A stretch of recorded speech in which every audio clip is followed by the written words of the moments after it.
ओम नमो भगवते वासुदेवाय। ओम नमो भगवते वासुदेवाय।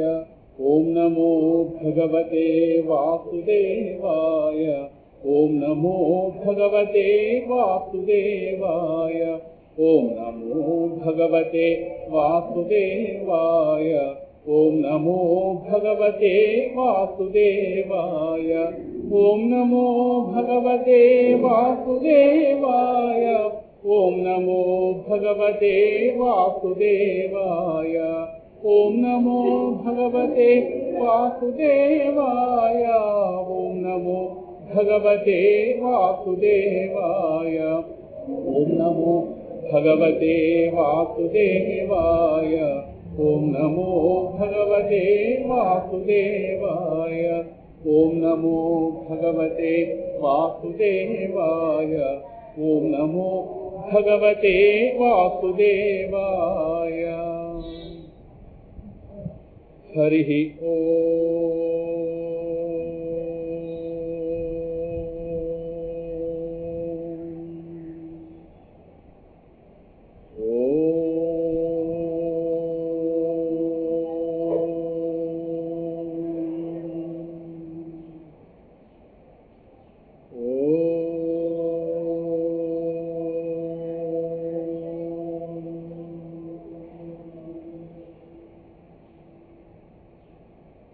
सत्यं विधातुं निजभृत्य भाषितं व्याप्तिं च भूतेषु अखिलेषु चात्मनः अदृश्यताद्यद्भुतरूपमुद्वहन् स्तम्भे सभायां न मृगं न मानुषम् विश्वं विष्णुर्वषट्कारो भूतभव्यभवत्प्रभुः भूतकृद्भूतभृद्भावो भूतात्मा भूतभावनः भूतात्मा परमात्मा च मुक्तानां परमागतिः अव्ययः पुरुषः साक्षी क्षेत्रज्ञोऽक्षर एव च योगो योगविदां नेता प्रधानपुरुषेश्वरः नारसिंहवपुः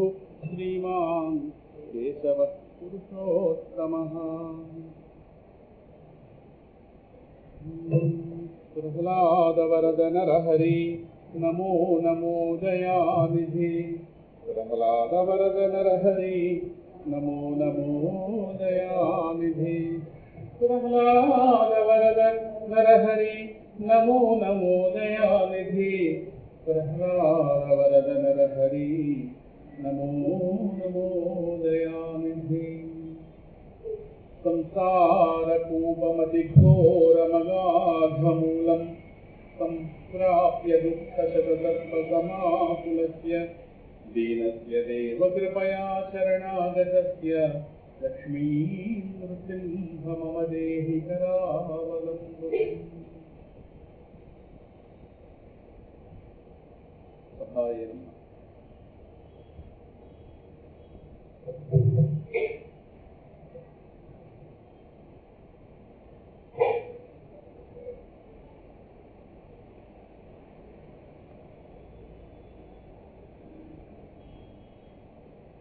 ప్రహ్లాద హృదయాన్ని పరిశీలిస్తున్న దానిలో భాగంగా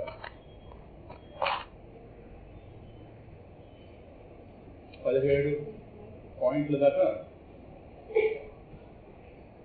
చెప్పుకోవడం జరిగింది. ఈ శీర్షిక ప్రారంభంలోనే చెప్పుకున్నాం, ఇది పూర్తిగా ఒక తీవ్ర ముముక్షు యొక్క ఆలోచన. ముందే చెప్పుకున్నాం, అనుభూతంగా, ఎందుకంటే రియాక్షన్స్కి అవకాశం లేకుండా ఉండేది. తీవ్ర ముముక్షువు, తీవ్ర ముముక్షు, ముముక్షువు కూడా కాదు, తీవ్ర ముముక్షు. అందువల్ల మనకు అర్థం కాకపోయినా సత్యమే, మనకి రియాక్షన్. కానీ మోక్షం అనేది రావాలి అంటే వైరాగ్యం అనేది చాలా ప్రధానం. వైరాగ్యంతో కూడిన ముముక్షువే తీవ్ర ముముక్షు అవుతాడు. వేడి నీళ్ళని పట్టుకోగానే ఎలా విడిచిపెట్టేస్తాం, బాగా మరుగున్న గిన్నె, అందులో స్టీల్ గిన్నె, సిల్వర్ గిన్నె అంటే కొంత పర్లేదు, స్టీల్ గిన్నె పట్టుకున్న అరక్షణం కూడా కాదు, ఇలా విడిచిపెట్టేస్తాం. అలాగా ఈ ప్రాపంచిక విషయాల మీద అంతటి స్థాయి వైరాగ్యం ఉన్నవాడికే పరమాత్మ దొరుకుతుంది. అనన్యా చింతయంతో మాం ఏ జనాః పర్యుపాసతే తేషాం నిత్యాభియుక్తానాం యోగక్షేమం వహామి. వాడు తీవ్ర ముముక్షు అంటే. కనుక అటువంటి తీవ్ర ముముక్షు యొక్క హృదయాన్ని ఈ శీర్షిక నెపంతో ఆవిష్కరించుకున్నాం. ప్రహ్లాదుడు అంటే ఒక మహాముముక్షు. ముముక్షు అనే వాళ్ళకి ఒక ఆదర్శం ప్రహ్లాదుడు. ముముక్షు అంటే ముక్తుం ఇచ్చు ముముక్షు. ఇలాగ చెప్పుకున్న ఉదాహరణ జరుగుతుంది. ఆ వేడి నీళ్ళ కింద ఎంత వేరం విడిచిపెడదామా అని చూస్తాం. స్టీల్ కింద కాదు, అదే ముక్తుం ఇచ్చు. దాని నుండి, దాని బంధం నుండి, ఇప్పుడు వాడు ఇలా పట్టుకున్న తర్వాత మనం పైన 2 చేతులు పెడితే వదలకుండా చేసామనుకోండి, వాడికి సతాయించి ఎలా దీని నుంచి బయటపడాలా అని చూస్తాడు. చాలా తీవ్రంగా ప్రయత్నం చేస్తాడు ఆ గిన్నె వదిలేయని. వదలకుండా మనం కాస్త వాడిని గట్టిగా బంధిస్తే ఆ బంధం నుంచి ఎలా బయటకు పడాలని ఎలా ప్రయత్నం చేస్తాడో, అలాగా వాడుకున్నటువంటి జ్ఞానానికి, వాడుకున్న వైరాగ్యానికి, వాడుకున్నటువంటి వివేకానికి ఈ సంసార వ్యవస్థకు యథార్థ స్వరూపం తెలుస్తుంది. దీని యొక్క యథార్థ స్వరూపం అంటే మనకు తెలుస్తున్నది యథార్థ స్వరూపం కాదు, నకిలీ స్వరూపం. నకిలీ స్వరూపం కాబట్టి అంత వైరాగ్యం ఉండదు. ఇదేదో ఒక ఆనందకరంగా కనిపిస్తుంది, కానీ వాడికి అర్థమైంది. వాడి గురువు వల్ల వాడికి ఒక సరైన వివేకం కలిగింది. ఆ వివేకం కాస్త సరైన దిశలు, ఇవన్నీ ఒకదాని తర్వాత మరొకటి కరెక్ట్గా ఒక లెక్క తీసుకున్నప్పుడు ఎలాగైతే స్టెప్స్ కరెక్ట్గా పడుతుంటే లెక్క ఆన్సర్ వస్తుంది. అలాగే గురువు వల్ల ముందు వివేకం కలిగి, వివేకం కాస్త వైరాగ్యంగా పరిణామం చెంది, వివేకం లేని వైరాగ్యం ప్రమాదకరం. వివేకంతో కూడిన వైరాగ్యం అది వాడికి శోభనిస్తుంది, వాడికి కాస్త ఫలితాన్ని. ఆ వైరాగ్యం కాస్త శమము, దమము, ఉపరతి, తితిక్ష, శ్రద్ధ, సమాధానం అనేటటువంటి ఒక 6. శమము అంటే మనసునే నిగ్రహం. వాడికి అప్పుడు వైరాగ్యం ఉన్నవాడిని మనసునే అదుపుస్తుంది. దమము బాహ్యేంద్రియాల మీద నిగ్రహం. అప్పటిదాకా అవి చెప్పినట్టు వాడు ఉంటాడు. అవగాహన కలిగిన తర్వాత వాడు అదుపులోకి వస్తాడు. వాడు కూర్చోమంటాడు, మనసు కూర్చుంటాడు. వాడు చెప్పినట్టుగా ఇంద్రియాలతో. ఉపరతి అంటే ప్రపంచ విషయాలు చాలు అనిపిస్తుంది. అంటే వాడి ఏదో ఒక విసుగు చెందిస్తుంది. ఉపరతి అంటే మనసు సహజంగా వెనక్కి వచ్చాడు, బలవంతంగా లాగడం కాదు, వాడికి ఆటోమేటిక్గా డెవలప్ అవుతుంది. అర్థమవుతుంది. ఒక పాము ఉందని తెలుస్తుంది అనుకోండి, ఎలాగైతే నడుపక్క వెళ్ళొద్దని ఎలాగైతే మనకి హెచ్చరిక వస్తుంది లోపల నుంచి, అలాగే ప్రాపంచిక విషయాలు ఇది చాలు. లోపల తిన్న అన్నం సరిపోతే తేనుకు వస్తుంది, మనం అప్పుడు కూడా ఆపం, అది వేరే సంగతి. తేను బట్టి ఇది చాలు అని చెప్పడం అంటే నిండిపోయింది, ఎందుకంటే ఇది భరించలేదు. అప్పుడు కూడా మనం ఇంకో వంత తినే ప్రబుద్ధులు కూడా ఉన్నారు. ఇప్పుడు అదే చూస్తుంది. అది ఒక ఆయన అన్నాడు, అప్పటిదాకా తిన్నదేమో కానీ అసలు తిన్నాం అప్పటి నుంచే ఉంది, వాడి దగ్గర వదిలేదు. సో ఇది చాలు అని మనసే చెప్తుంది. మనసు ఒక రకమైనటువంటి విసుగు జనించి దాని ఉపరతి అంటారు. తితిక్ష అంటే సహనం. శ్రద్ధ అంటే శాస్త్రము, గురువు యొక్క వాక్యాల మీద ఒక పూర్తి నిష్ఠ, ఇది సత్యం అనే బుద్ధి శ్రద్ధ. సమాధానం అంటే వీటిని ఆధారంగా చేసుకుని బుద్ధి స్థిరంగా నిటారుగా నిలబడుతుంది. వెన్నెముకలు ఎలాగైతే నిటారు ఉంచుతాము ధ్యానంలో, అలా బుద్ధి నిటారుగా నిలబడి ఉండటం అంటే ఒక ఏక చింతన మీద, ఏక విషయం మీద బుద్ధి స్థిరంగా నిలబడి ఉండటం. మనం దేనిపై నిలబడితే దాని మీద బుద్ధి వెళ్ళి నిలబడి ఉంటుంది. అదే ఏకాగ్రత. ఇవన్నీ కలిగిన తర్వాత చివరిలో వస్తుంది ముముక్షుత్వము.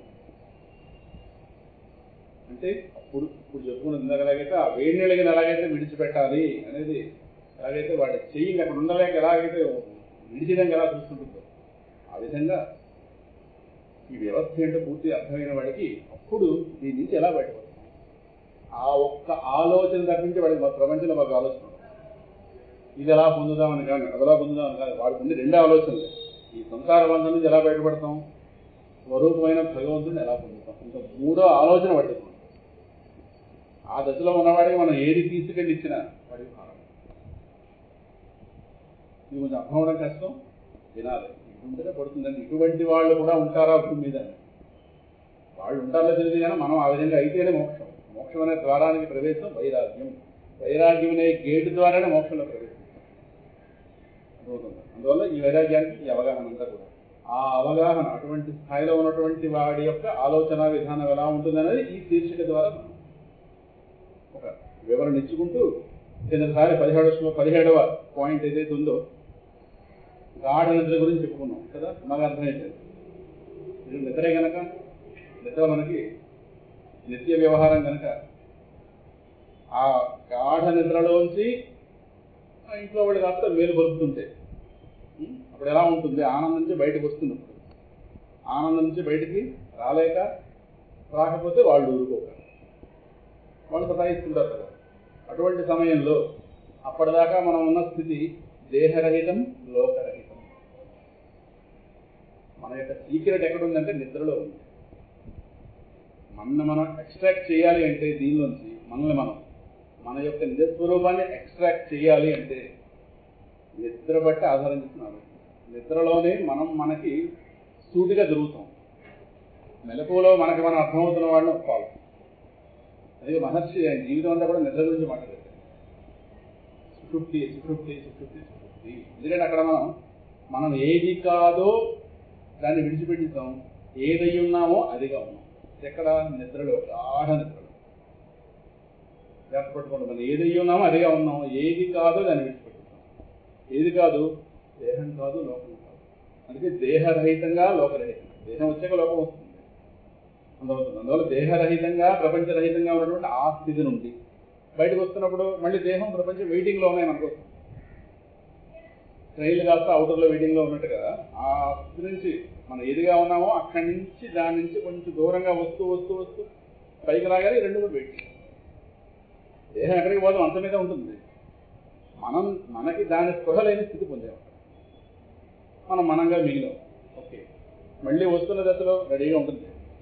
అది అప్పుడప్పుడే వీళ్ళిలా నెల చూస్తుంటారు కదా దేహాన్ని, అది అప్పుడప్పుడే మనకి కనెక్ట్ అవుతుంది. సెల్ ఫోన్కి నెట్వర్క్ కనెక్ట్ అయినట్టుగా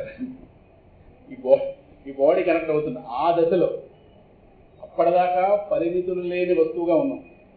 ఎందుకంటే అది మన స్వరూపం. పరిమితులు లేని వస్తువుగా ఉన్నటువంటి ఆ స్థితి నుండి అడుగేస్తే పరిమితులైనటువంటి ఈ దేహాన్ని కనెక్ట్ అవ్వాలి. అప్పుడు ఎలా ఉంటుంది? నరకం చూస్తాం ఎవరైనా.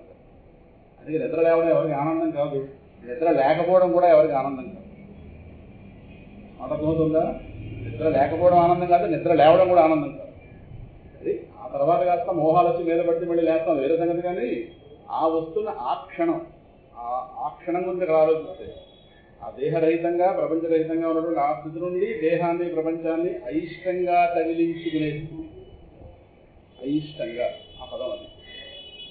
అత్యంత భారంగా అడుగు పెడుతున్నటువంటి ఆ క్షణంలో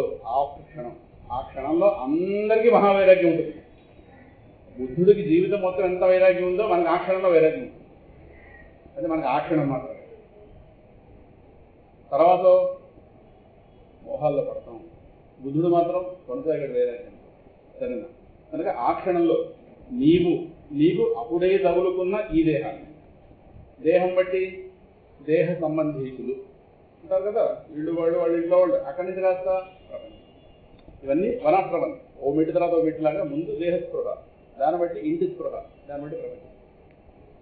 ఇవన్నీ చాలా వేగంగా వస్తాయి, క్షణంలో వస్తాయి ఇవన్నీ. కనుక ఆ క్షణంలో వీటిని ఎలా భావిస్తాం? ఇంకా ఎవరికి వచ్చిన భాష వాళ్ళు వాడతారు. ఆ టైంలో వేరే తిండి తినేస్తారా ఆయన ఒకరు, కాల్చుకు తినేండిరా అని ఒకరు, ఎములాళ్ళు ఎవబడులు వేరే లేరని ఒకడు, రకరకాల ఎవరు మాట వాళ్ళది.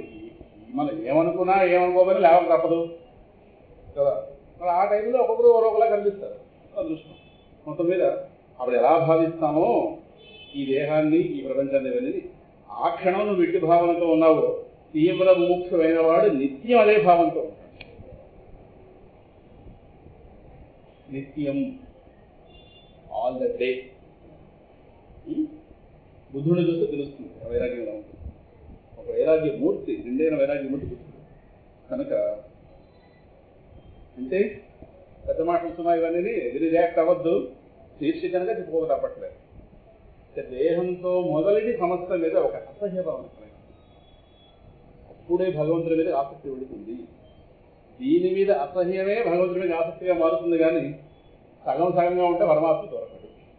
పరమాత్మ చాలా విలువైన వస్తువు, అర్థమవుతుంది. అందువల్ల చాలా పరీక్షలు పెడతాడు. ఎక్కడైనా ఆసక్తి మిగిలిపోయిందేమో, ప్రాణం మీద పెడతాడు, దేహం మీద పెడతాడు, దేహ సంబంధించినవి పెడతాడు, రకరకాల చోట్ల పెడతాడు.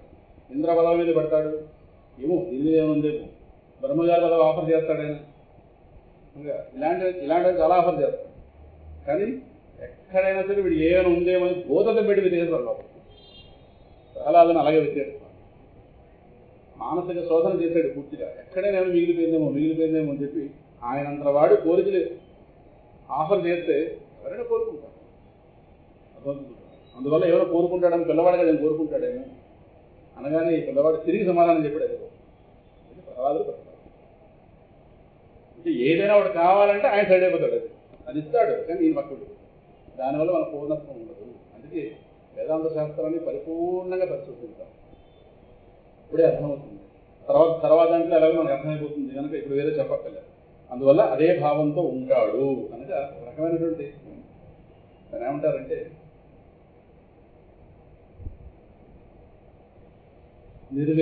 నిర్వేదం అంటే విసుగు. మనకి విసుగు అప్పుడప్పుడు వస్తుంది, అప్పుడప్పుడు వస్తుంది, అప్పుడప్పుడు అది కాస్త మళ్ళీ ఇంకో దాంతో చెదరపడతాం కదా. అంటే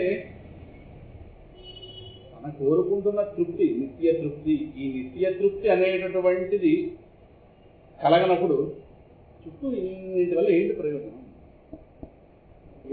అనే ప్రశ్న వాడికి కనుక వాడికి కావాల్సిన నిత్య తృప్తి ఏ రూపంలో ఉంది అర్థమైనప్పుడు అటువంటి నిత్య తృప్తిని కలిగించలేని వాటిపై వాడికి కాస్త ధ్యేయ భావన వస్తుంది.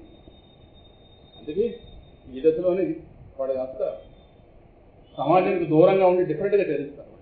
సదాశివ బ్రహ్మేంద్ర స్వామి వారు చూస్తే తెలుస్తుంది, అలాగే శివాజీ గురువు గారు సమర్థ రామదాస్ ఆయన చూస్తే తెలుస్తుంది.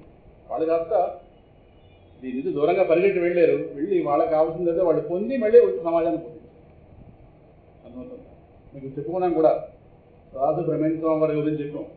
ఆయన కాస్త పెళ్లి కాబోతుంది వ్యవహారం. ఉదాహరణ ఆయన జీవిత చరిత్రలో లోపల కాస్త పెళ్లి కూతురు తయారు చేస్తున్నారు, ఈయన కాస్త మండపం తయారు చేశారు. ఈయన కొద్దిగా ఆకలి అవుతుంది మహానుభావుడు, వెళ్ళాడు అక్కడ వంటసాల దగ్గరికి. వెళ్ళగా అత్తగారు లోపల కాబోయే అత్తగారు నాకు ఏమైనా పెట్టండి ఆకలి అవుతుంది అన్నట్టు అనగానే వెంటనే మీరు ఇటుపక్క రాకండి అని చెప్పారు. మీరే పట్టుకొస్తాను ఏవో అని వస్తే అక్కడ బురదగా ఉంటుంది వంటసాలలో, జారిపోతారు మీరు మళ్ళీ వదనుకుంటారు అని వస్తే ఈ ఉద్దేశాలు అయి ఉంటాయి. మీరు ఇటుపక్క రాకండి అని అంది, ఒక్క మాట అందారు. ఆ మాట ఆయనకి ఇంకో రాస్తున్నాయి. ఎవరికి ఎప్పుడు ఏ విధంగా పుణ్యబలాలు కలిసి వస్తే తెలియదు. మనం ఏదేమర్థం అవుతుంది, కుర్చీలో కూర్చొని పడిపోతుంది అదే 4 జంతికలు 4 చెగుడీలు పడుకుని వస్తుందేమో మనం కూర్చుంటాం అక్కడ కుర్చీలో, మనకు లాభం. ఆయనకి లాభం. మీరు ఇటుపక్క రాకండి. వెంటనే అత్తగారి మాటల్లో అలాగైతే భగవాన్ రమణులు ఎలాగైతే వాళ్ళ అన్నగారి మాట ఎలా పనిచేస్తుందో అలాగే ఈయన గారికి కూడా వెంటనే ఇటుపక్క రాకండి, ఇందులో దిగకండి, ఈ ఊబిలోకి దిగకండి అన్నట్టుగా అత్తగారి మాట నుంచి ఇంకా అక్కడి నుంచి ఎలా వెళ్ళిపడింది, ఇంక దొరకలేదు మళ్ళీ. ఏ పెళ్లికొడుకు పరాదు అది, ఈనాడు పేపర్లు వేస్తుంటారే పెళ్లికొడుకు పరాదు అయిపోయింది, ఇక్కడ నుంచి విడిపడింది. రాముడు విడిచిన మానలో విడిపడింది. ఏ శ్వాస ప్రపంచం రేదే. ఆ తర్వాత ఒక అవధూతగా చరించి ఆ మహానుభావుడు పొందింది. ఇటువంటి స్థితిలో ఒక సందర్భంలో మనం చెప్పుకున్నాం. శ్వాస ప్రపంచం వారి కీర్తనలు భజరే గోపాలం కీర్తన అయిందే కదా. కనుక ఆ విధంగా ఆయనకి ఎలా అర్థమైందంటే అప్పుడు చేసుకున్నటువంటి సాధనా బలం పుణ్యబలాలన్నీ కూడా ఒక్కసారి ఆ సమయంలో ఆయనకి ఆ మాట కింద ఒక్కసారి అలా వ్యక్తమయ్యే లోపల భావన లోపల అంతర్యాన్ని అలా చూపింపజేశాడు. ఇంకా రెండోది, సో అటువంటి దశలో ఉన్నటువంటి వాడి యొక్క స్థితి ఎలా ఉంటుంది అని చెప్తూ 18వ పాయింట్. మనం లోకంలో అక్కడక్కడ 18వ పాయింట్ పుస్తకంలో చూస్తే కొంత తట్టుకోవడం కష్టం. ఎలాగే ఆ తీర్చి వచ్చింది కాబట్టి చెప్పక తప్పదు. ఇది పరమసత్యాల్సమా మనకి ఈ దేహంలో ఉండగానే అనుభూతిలోకి వస్తే, ఎందుకంటే పబ్లిక్లో వైరాగ్యం చెప్పరు ఎవరు. క్లోజ్ డోర్స్లో చెప్పుకున్నాం కానీ పబ్లిక్లో చెప్పరు ఎవరు. మాకెందుకు గోళ చెప్పడం ఏమైనా అయిపోయిందంటే ఎవరో సన్యాసం పుచ్చుకుంటే మాకు వేడేస్తారు మళ్ళీ ఓదానికి ఒకటి మళ్ళీ ఎవరు సత్యం చెప్పరు, సత్యాన్ని దాస్తున్నారు కొంతమంది. ఏదో సత్యాన్ని ఏవో నగిషేది బుద్ధి చెప్తున్నారు కానీ సత్యాన్ని సూటిగా చెప్పేవాళ్ళు చాలా తక్కువ మంది చెప్పరు. వాడికంటూ ఆస్తి వస్తే వాడికి ఏదో గురువు చెప్పుకుంటాడో మనకెందుకు చెప్పి అందరూ సత్యానికి మసి పూసి మారడిగా చేసి చెప్తున్నారు. అది సర్దుకున్న వాళ్ళు సర్దుకుంటున్నారు కావచ్చు, కానీ సత్యాన్ని సూటిగా తేటగా కావాలన్న వాళ్ళకి మాత్రం చెప్పడం దుర్లభంగా. అందువల్ల కొంచెం పట్టుకోవడం కష్టం. తినండి, మన లోకంలో అక్కడక్కడ మురుగునీటి కాలువలు చూస్తుంటాం అక్కడక్కడ, కానీ తీవ్ర ముముక్షువుకి అర్థమవుతుంది కదా. ఆ పాయింట్ అర్థం చేసుకోవాలి. వాడి దేహ ఇంద్రియ ప్రాణ మనోబుద్ధులు మొదలుకుని, అంటే వాడు ఎక్కడున్నాడు, వాడు ఆత్మగా ఉన్నాడు. వాడు సింహాచల క్షేత్రంలో వైభవం జరిగింది. సరే, దత్తాత్రేయ శాస్త్రి గారు కళ్యాణం చేస్తున్నారు దేవుడు శాస్త్రం, వాడు పౌర్ణమి ప్రదక్షిణ చేస్తున్నాం.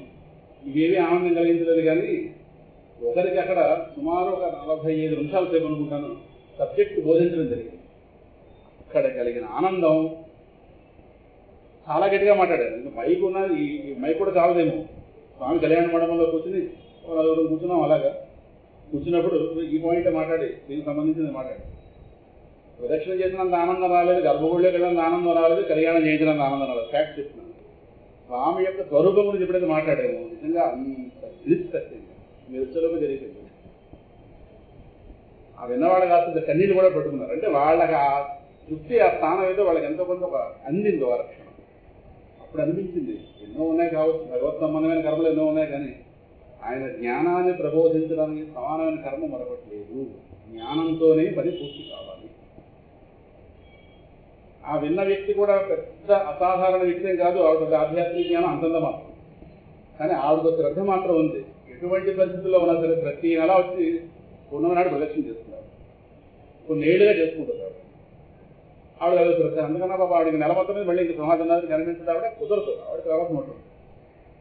సరే, మరి ఆవిడకంటే ఏదో జ్ఞానం ఇవ్వాలి, స్వామి ఎలా సంకల్పం చేసి తెలియాలి. ముందు ఆవిడ అడిగింది, నృసింహకరావళం స్తోత్రం గురించి చెప్పండి. సరే తెలియమన్నా. నేను ప్రదక్షిణ చేసుకుంటే అది ఎక్కడ మాట్లాడుతున్నాం? కరావళం స్తోత్రం అంటే అది మొదటి పాఠం కాదు, చివరి పాఠం టెక్స్ట్ బుక్లో. అది ఎక్కడ చెప్పుకోలేం. కరావలంబం గురించి దానికి చాలా అవగాహన ఉండాలి, దానికి ముందు అవసరమైన వేదాంత జ్ఞానం బోల్డ్ ఉండాలి. అంటే ఆవిడ అడిగిన వాళ్ళంటే మీ భాష అరిసెలు వండించుకుందామని. అరిసెలు వండడం సులభమే కాదు, ఏమి గారెలు వేసి అరిసెలు చాలా కష్టం కదా, చాలా వ్యవహారం, దాంతో ఊరంతా వ్యవహారం. అదే తేలిక అడిగింది ఆవిడ. తల్లి కరావలంబ స్తోత్రం అంత వేరే చెప్పలేదు అని ముందు నిరుత్సాహపరిచాను. మాకు ఫీల్ అయింది. నేను అడిగితే చెప్పకూడదాన్ని, కదా, దానికంటే కొంత అవగాహన ఉండాలి. ఆవిడ సత్సంగాలకు వెళ్ళడం ఆవిడ కుదరదు అటువంటి రాదు. కానీ ఆవిడ మళ్ళీ అడగగానే ఎదుగు మనసు అలా కలిగింది. అలా మొత్తం మీద కూర్చున్న తర్వాత 45 నిమిషాలు చెప్తే ఏమో కరావలంబ స్తోత్రం యొక్క సారం ఆవిడకి అందింది.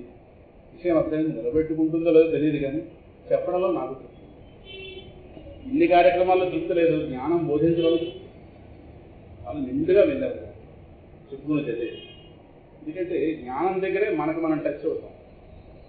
పరిపూర్ణ జ్ఞానాన్ని డిస్కస్ చేస్తే అక్కడ మనం అంటే మన పరమాత్మ అక్కడ సత్యం. ఈ లోపు ఎక్కడ కూడా దీనివల్ల కూడా హడావుళ్ళే తప్పించి ఏవో తప్పించి అక్కడ పరమ ప్రయోజనం మాత్రం సిద్ధించదు జ్ఞానంతోనే. నహి జ్ఞానేన సదృశం పవిత్రమిహ విద్యతే. స్వామి గీతలో చెప్పింది, జ్ఞానంతో పవిత్రమైనటువంటి వస్తువు మరొకటి లోకంలో లేదు. ఎందుకంటే జ్ఞానం సాక్షాత్ భగవత్ స్వరూపం. భగవజ్ఞానం ఇక్కడ చెప్పుకుంటున్నాం అంటే మన జ్ఞానం. కనుక అది కనుక సరిగ్గా లోపలికి వెళితే అదృష్టం బాగుంటే ఆవిడ పుణ్యవలే కలిసి వస్తుంది. అది ఎందుకంటే క్షేత్ర ప్రాంగణం, ఆవిడ శ్రద్ధగా అడిగింది, చెప్పడంలో శ్రద్ధ ఉంది. అందువల్ల అన్ని కలిపి భగవంతుడి దేవల్ల సమకూరే అవసరమైనవన్నీ సమకూరు. దాంతో ఆవిడకి చాలా శ్రద్ధగా ఉంది. ముగ్గురు విన్నారు లేదా నాకు నేనే స్తోత్రం కనుక మొత్తం 4 విన్నట్లే.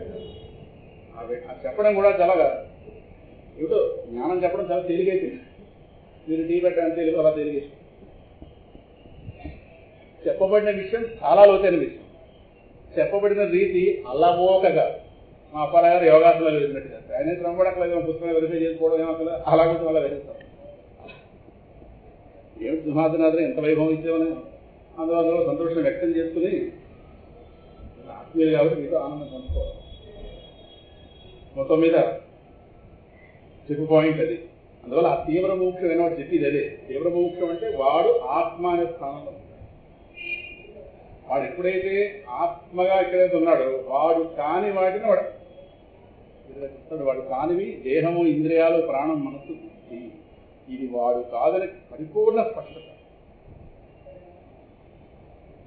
సో ఏదైతే మనం కాదు మనకు ఎప్పుడైతే అర్థమైందో అదే తీవ్ర ముముక్షుకి వాడి దేహేంద్రియ ప్రాణ మనోబుద్ధులు మొదలుకుని దేహం కూడా దేహం దూరంగా పెడితే అన్ని కుదురుతాయి. మన దేహమే బెస్ట్ ఫ్రెండ్ వచ్చుకోవాలని. Best enemy is our best friend. English అర్థమైన అర్థమవుతుంది. Best enemy is our best friend. మనకు మంచి శత్రువు ఎవడో వాడే మన మంచి మిత్రుడుగా ఉన్నాడు. కర్మకాలిపోతే అలా ఉంటుంది. మహర్షి గారికి మాత్రం కుదరదు. ఎనిమి మిత్రుడు కదా. అందువల్ల ఆధ్యాత్మికత మనలో పెరుగుతుంటే దేహాన్ని దూరంగా పెట్టడం అనేది పెరుగుతుంది. దేహాన్ని దూరంగా జరిపితేనే సుఖపడతాం. దేహంతో కూడి ఉండి ఏది ఆలోచించినా దేహం మింగేస్తుంది.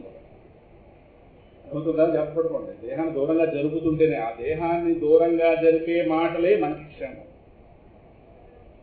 మనం దూరంగా జరపడం మైకి దూరంగా జరపడం కాదు, భావంలో నేను వేరవ్వాలి. అది భౌతికంగా దూరం కాదు, భావనలో నేను దూరం అవ్వాలని. భావన ఎంత భావనాత్మకం వేదాంత విద్య అంతా కూడా. అది తీవ్ర మోక్ష స్థితి.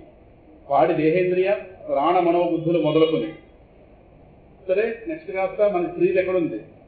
ఇంట్లో వాళ్ళ మీద ఉంది. వాళ్ళని కూడా కలిపి సమస్త లోకం ఏదైతే లోకం ఎంత ఆనందంగా మనకు కనిపిస్తుందో ఇదంతా కలిపి మీరు వాడి కళల్లో చూడుతున్నా కొంతసేపు మీ కళల్లో చూడండి. వాడి కళల్లో చూడండి. ఈ పాయింట్ ఎప్పుడైనా భయవేస్తుంది. వాడి కళల్లో ఈ సమస్త లోకం వాడి దేహం దగ్గర నుంచి ప్రారంభిస్తే సమస్త లోకం అంటే యావత్తు సంసార వ్యవస్థ వాడికి ఒక భయంకర దావాదిలాగా, ఒక మురుగు నీటి కోపంలాగా వాడికి కనిపిస్తుంది. సంసార కోపం అతి ఘోరం అగాధమూలం సంప్రాప్య దుఃఖ శతసర్ప సమాకులస్య దీనస్య దేవ కృపయా శరణాగతస్య లక్ష్మీ నృసింహ మమదేహి. ఒక ఆయన బుధవారం పూట ఈటీవీలో ఉదయం కరెక్ట్గా 5 minutes వస్తుంది. ఉదయం పూట పౌతకాలు వస్తుంది కార్యక్రమం. ప్రతి బుధవారం కరావలంబ స్తోత్రం మీద ఒక శ్లోకం చేసి మాట్లాడుతున్నాడు. 2 శ్లోకాలు 3 శ్లోకాలు. కరావలంబ స్తోత్రం ఆచార్యుల గారు దేనికోసం రాశారో ముందు ఆయన గారు బోధపడ్డారు. ఫస్ట్ మాచిరాజ్ కిరణ్ కుమార్ ఆయన పేరు. పాపం నాకు అర్థం కాలేదు నాకు అర్థమైంది. పాపం ఆ కరావలంబ స్తోత్రం మొత్తాన్ని దేహం యొక్క కష్టాల కోసం, దేహాన్ని యొక్క కష్టాలు తొలగించుకోవడానికి దాన్ని వాడుకోమని ఆయన చెప్తారు. వాడుకుంటే పోవని కాదు కానీ ఆచార్యుల వారు రాసింది దానికోసం. దేహం యొక్క కష్టాలు కాదు, దేహి యొక్క కష్టాలు. దేహి అంటే మనం దేహమునందు ఉంటున్న నేను దేహి. అది మమదేహి కరావలంబం, నాకు నీ చేయూత ప్రసాదించు. నేను ఈ సంసార వ్యవస్థ నుండి మళ్ళీ నేను నా స్థానాన్ని పొందాలి కనుక నా అంటే బయటకు రాలేదు కనుక నీ చేయూత. నువ్వు ఆపదలో లేనివాడివి, ఆపదలో ఉన్నవాడి మీద కరుణ కలిగిన వాడివి, ఆపద నుంచి బయట పెట్టగలిగేటటువంటి సమర్థుడివి. 3 లక్షణాలు నీ దగ్గర ఉన్నాయి. నేను పరిపూర్ణ ఆపదలో ఉన్నవాడిని, ఆపదలో ఉన్నాననే స్పృహ ఎంతకాలం కలిగింది. ఎవరూ రక్షకులు కాదు నువ్వు తప్పించి అనే స్పృహ నాకు అర్థమవుతుందా? 3 లక్షణాలు మన దగ్గర ఉండాలి, 3 లక్షణాలు ఆయన దగ్గర ఉండాలి.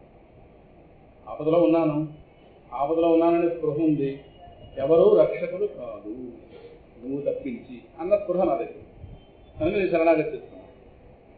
ఆయన గారి దగ్గర 3 ఉన్నాయి సమర్థలు. అర్థమవుతుందా? అందువల్ల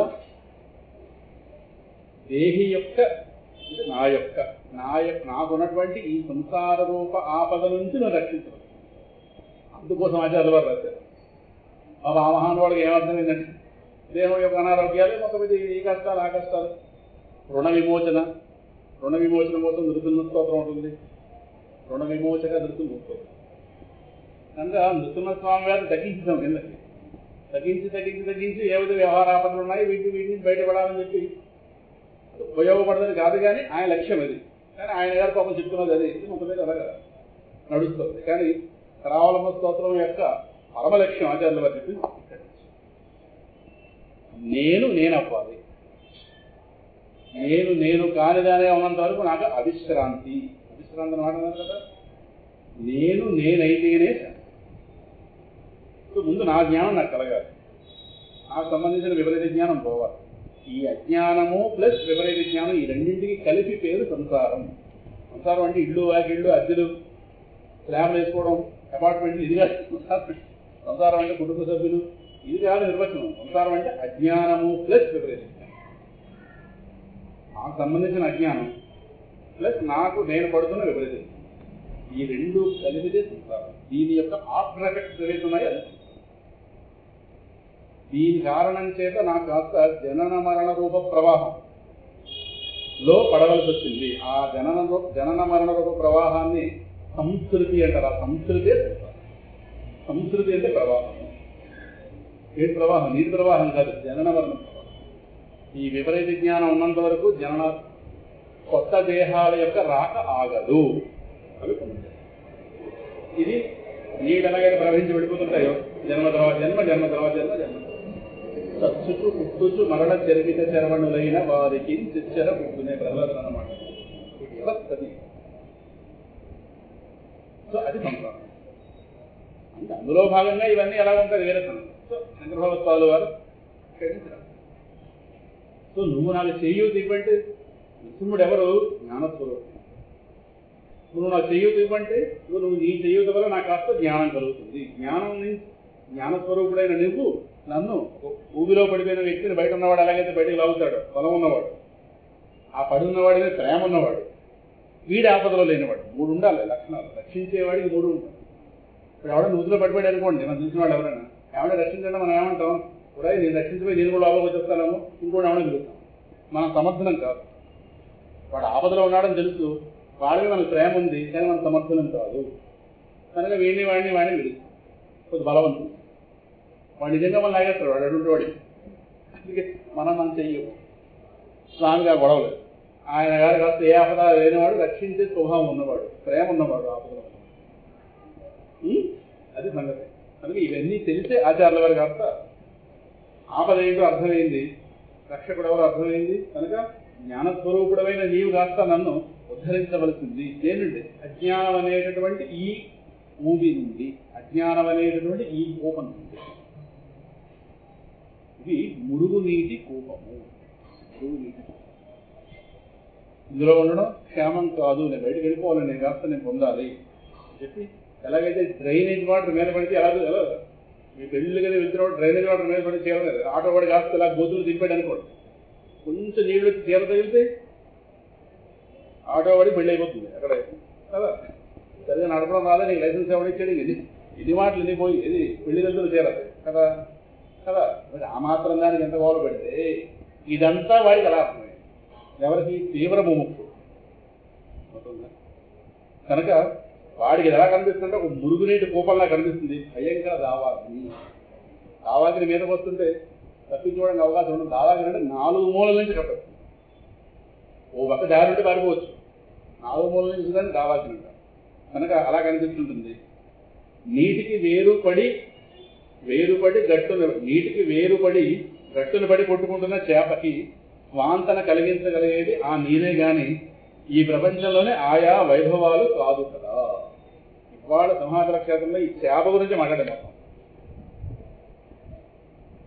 ఈ చేపను ఎక్కడికి వెళ్తే నాకు కూడా వచ్చేస్తుంది పూర్తిగా. ఈ మత్స్యావతారం చేప సింహాచలం కూడా వచ్చింది. ఇవాళ నేను తినండి ఉదాహరణ చెప్తానంటే నాకు అలా అలవాట్లేదు. మీదేవో అలవాట్లేదు, అంతా మీదే, నాకు కూడా ఉంటుంది అంతే. ఇది అర్థమైంది కదా. చేపను ఎందుకు చెప్తామంటే అనన్యత్వము. అనన్యం అంటే నా అన్యాగతి, వేరే గతి దానికి లేదు, నీరు తప్పించి. ఈ ప్రపంచంలో ఎన్నో వైభవాలు ఉండొచ్చు కావచ్చు, కానీ అవేవి చేపకి సరిపడవు. మిగతా కొన్ని ప్రాణులు ఉన్నాయంటే అవి నీటిలోనూ బయటలో రెండున్న కాలక్షేపం చేయగలవు. నీటికి వేరుపడినది మాత్రం వాడు ప్రాణం ఏం పోదు, అది చేప రాదు. దాన్ని మళ్ళీ నీటికి చేరుస్తేనే దాని స్వాంతన. ప్రపంచంలో ఏదైనా వైభవాలు ఉండొచ్చు, కానీ అవేవి తనకి సరిపడవు. తనకి జ్ఞానం ఉంది సరిపోతుంది. అలాగే ఏనాడైతే భగవద్జ్ఞానం తప్పించి మరొకటి ఏది ప్రపంచం అంతా కలిపి తీసుకొచ్చి మనం ముందు దగ్గర పెట్టినా దీనివల్ల నాకు స్వాంతన కలగదు. నేను కోల్పోయిన జ్ఞానం వల్ల నాకు మళ్ళీ, నేను కోల్పోయిన జ్ఞానాన్ని పొందితేనే నాకు మళ్ళీ స్వాంతన. కానీ స్వాంతన అంటే తృప్తి, మనస్సుకి ప్రశాంతత. మనస్సు చల్లారాలి కదా. మనస్సును చల్లార్చగలిగేది జ్ఞానం మాత్రం. ఏ జ్ఞానం? నాకు ఇది తప్పించి ఏది మనసును తలాస్తలేదు. ఏదైనా కిరణాలు గోడేలాగా ఉంటుంది కనుక ఇది అర్థమైన వాడు ఎవడో వాడే పరమాత్మను పరిపూర్ణంగా శరణాగతి చేయాలి. ఇది అనన్యాశ్చింతయంతో అంటే. సో అనన్యత్వం అనడానికి చేత మన ప్రపంచంలో ఉన్నప్పుడు ఒక సమస్య వస్తే దానికి ఎవరైనా ఒక పరిష్కారం చెప్తే అది కాబట్టి ఇంకో పరిష్కారం వెతుక్కుంటాం. అంటే ఒకటి కన్నా ఎక్కువ సంఖ్యలో పరిష్కారాలు ఉంటాయి దేనికన్నా సరే. ఈ మాత్ర కాబట్టి ఆ మాత్ర, ఈ డాక్టర్ కాబట్టి ఆ డాక్టరు, ఈ ట్రైన్ కాబట్టి ఆ ట్రైను, ఈ టీచర్ కాబట్టి ఆ టీచరు, ఈ ఇల్లు కాబట్టి ఆ ఇల్లు ఉన్నాయి కదా. ఒకటే ఎక్కడా లేదు ప్రపంచంలో. కొంత అటు ఇటు కొద్ది ఫ్లెక్సిబిలిటీ ఉంటుంది కదా. కానీ భగవద్ విషయాల్లో మాత్రం కలిగింది అజ్ఞానం, కలగవలసింది జ్ఞానం. అంటే ఈ మధ్యలో ఇంక అటు ఇటు ఎన్ని తిరిగినా సరే జ్ఞానం కలిగించేవాడితో తిరగచ్చేమో కానీ అదొక్క విషయం పక్కన పెట్టి ఏదో ఏదో ఏదో కాలక్షేపాలు చేస్తే అది పోదు కదా. అజ్ఞానం దొరుకుతుంది. పరమాత్మ అంత రిజిడ్గా తయారు చేశాడు కాబట్టి జ్ఞానమే ప్రధానం. ఆ జ్ఞానం కలిగించే వాళ్ళ యొక్క మాటలు, ఆ జ్ఞానం కలిగించే వాతావరణం దీనిలోకి మనసును ప్రవేశపెట్టాలి. అది సనాతన ధర్మంలో చూడండి, గొప్ప గొప్ప శిష్యులందరూ కూడా, గొప్ప గొప్ప వ్యక్తులందరూ కూడా గొప్ప గొప్ప గురువులను ఆశ్రయించి జ్ఞానం పొందిన వాళ్ళు ఎక్కువ కనిపిస్తారు. జ్ఞానంతోనే పరమాత్మ కూడా ఒక చేతకాని వాళ్ళకి అర్జునుడు జ్ఞానం బోధించాడు. ఇంకోటి ఇంకోటి చేయొచ్చుగా, ఇంకోటి అర్జునుడికి పరిష్కారం కాదు. భీష్ముడు అపసైనికుడుగా ఊరంతా జ్ఞానం బోధించాడు. పంచపాండవుడు జ్ఞానం బోధించి ఆ దేహానికి నిష్క్రమించాడు ఆయన కదా. ఒక మహర్షి ఏదైనా చేయగల మహానుభావుడు కాదు, భాగవతం బోధించాడు. తద్రూపంగా పరీక్ష మహారాజు గారు ఆయన జ్ఞానాన్ని బోధించాడు. చివరికి ఆయన ఏమన్నాడు, తక్షకుడు వచ్చి రమణ మహర్షి గారిలాగా మాట్లాడాడు. చివరికి ఆయన తక్షకుడు వచ్చి కాటు వేసేది దీన్ని, నన్ను కాదు. ముందు ప్రారంభంలోనూ నేను పరీక్షిత్ అనే భ్రాంతి అక్కడ ఉంది. 7 రోజుల్లో భాగవత శ్రవణంతో భ్రాంతి కాస్తే ఎగిరిపోయింది. చెప్పినవాడు సామాన్యుడు, జీవన్ ముక్తుడు కనుక ఓ తక్షకుడా రావడం కాటు వేసు, నువ్వు నన్ను కాటు వేయలేవు, దీన్న ఇది నేను కాదుగా రమణ మహర్షి గారు అది. అంతేగాని తక్షకుడు మళ్ళీ ఇన్ని చెప్పిన తర్వాత అమ్మ వల్ల మహానుభావ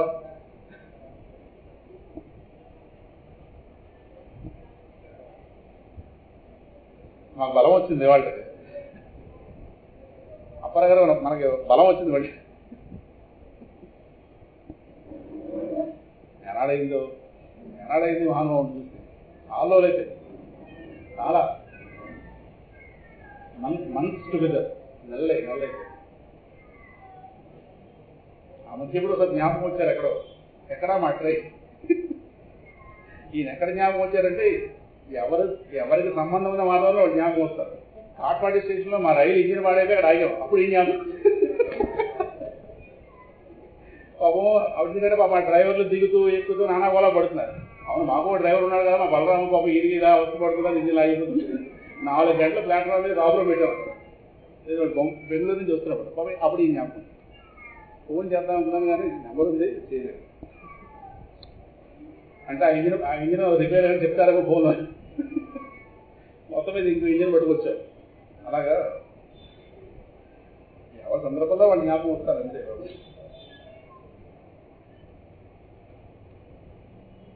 కనుక దానికి స్వాంతన కలిగించగలిగేది ఆ నీరే కానీ ప్రపంచ వైభవాలు కాదు. ఇదంతా కలిపి జ్ఞానం ఇస్తుంది. జ్ఞానంలో ఈ మోహాలను ఎదుగుతాయి. మన అవసరం ఏంటన్నది స్పష్టం అవుతుంది. దాని ప్రకారం బుద్ధికి ప్రచోదనం ఇస్తుంది జ్ఞానం. బుద్ధిని ఏకాగ్రం చేస్తుంది జ్ఞానం. లేదనుకోండి అనేకాగ్రం, అటు వెళుతుంది ఇటు వెళుతుంది ఇది వెళుతుంది, ఇది ప్రయత్నమేమో, ఇది పరిష్కారమేమో, ఇది పరిష్కారమేమో కాదు, అన్ని కలిగి ఏకాగ్రం. ఆ ఏకాగ్రత సరైన జ్ఞానబోధ వల్ల అప్పుడు పరమాత్మ పాదాన్ని గట్టిగా పట్టుకోగలం. మనకి అస్పష్టంగా ఉందనుకోండి, పరమాత్మ గట్టిగా పట్టుకోలేం. పట్టుకోవడం అంటే వీళ్ళు ఎలా పట్టుకోవడం కాదు, బుద్ధితో పట్టుకోవచ్చు. ఆలయాల్లో పట్టుకుంటూ ఒప్పుకోరు. బుద్ధితో పరమాత్మ పాదాన్ని గట్టిగా పట్టుకోవాలి. పట్టుకోవాలంటే పరమాత్మ గురించి మనకి స్పష్టంగా అప్పుడే పరమాత్మ చిక్కుతాడు. ఏ యథా మాం ప్రపద్యంతే తాం తథైవ భజామ్యహం. ఎవరెవరు నన్ను ఎంత మేరకు అర్థం చేసుకుంటే అంత మేరకే నేను వారికి ఉపయోగపడగలను. ఎంత గిన్నె పట్టుకెళ్తే అంతే నీరు వస్తుంది నది నుంచి. ఇది అర్థమైంది కదా. అలాగే ఎవరి బుద్ధికి పరమాత్మ ఎంతవరకు అర్థమైతే అంత మేరకే పరమాత్మ మనం ఎప్రోచ్ అవ్వగలం. అది మనం ఎంతవరకు ఎప్రోచ్ అయితే అంతవరకు పొందాలి. ఇప్పుడు నృసింహస్వామి వారు వచ్చారనుకోండి, ప్రహ్లాదుడు చేరువైనట్టుగా మీరు నేను చేరువవ్వలేదు, బ్రహ్మగారే చేరువవ్వలేదు, ఎదుగు దూరంగా నిలబడ్డాడు. నమస్కారం. ప్రహ్లాదుడు వారు కారణం ఆ అండర్స్టాండింగ్ వచ్చారు. వాళ్ళందరూ భగవంతుడు అనే దృష్టితో నమస్కారం పెట్టి నిలబడ్డారు. ఈయన గారు ఆత్మస్వరూపుడు, ఆయన ఎవడు? నా ఆత్మ అయిన వాడు, ఆత్మ అయినటువంటి నా యొక్క నిజస్వరూపం కనుక నాకు ఆయనకు మధ్యలో భేదాలు లేవు అన్నవాడు కనుక స్పృహ కలిగిందంటే వీళ్ళందరూ దూరంగా నిలబడ్డారు. చంపేస్తాడేమో మింగేస్తాడేమో మహానుకోవడం కదా, సరే ఎంత అండర్స్టాండింగ్లో ఉంది కాబట్టి వాళ్ళకి ఆయన వల్ల ఆయనకి ఎలాంటి ఫలితం అందింది, వీళ్ళకే అందింది. చూస్తున్నాం కదా, భగవద్గీతను ఒకసారి అన్వయించుకుంటే చాలా అన్నీ పెట్టారు. ఆయన గారిని ఒళ్ళో కూర్చోబెట్టుకున్నవాడు వీళ్ళందరినీ కాస్త వెళ్ళండి అని చెప్పాడు. ఎవరికైతే అంతే చదువుతుందా, చేపను దృష్టిలో పెట్టుకోండి. మీకు అనన్యత్వం పదం ఎక్కడొచ్చినా చేప వెంటనే జ్ఞాపకం రావాలి. అప్పుడు అర్థమవుతుంది పరమాత్మ గురించి వేరే గతి లేదు.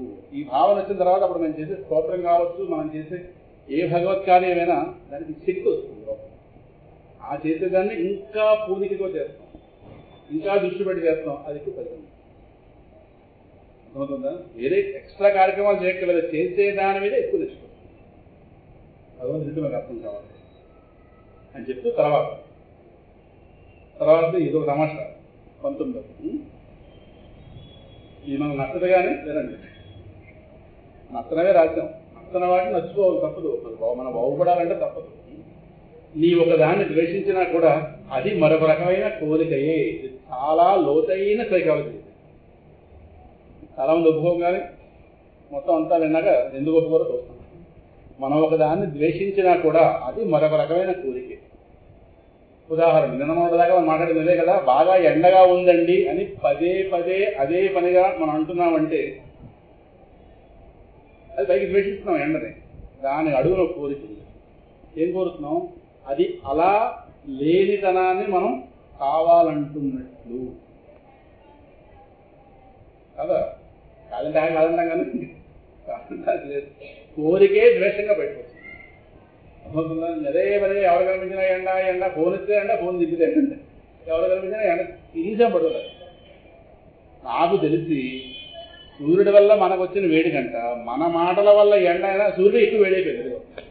ఇదేం కనమరా బాబు, ఆకాశంలో దిక్కుమాల వాళ్ళు ఎలా లేస్తున్నారు, అందరూ ఒకరైంది. ఎంతమంది ఉన్నారు ప్రజలు, ఎంతమంది ఎండ ఎండ ఎండ ఎండ అంటుంటే ఆ ఎండ అనే శబ్దం వల్ల పుట్టిన ఎండ ఆయన కానీ కాదు. మనం బాగానే ఉన్నాం. నాకెందుకు వచ్చింది ఆ కర్మ, అందరితో జడ్డ అవుతున్నాను, ఆయన ఆకాశంలో ఉంటుంది అలా గోళ పడుతుంది మనలో. అలా లేచినప్పుడు ఇదే గోళ, ఇంకో గోళ ఉంటాయి కదా, గోళ పెడితే పెట్టాం.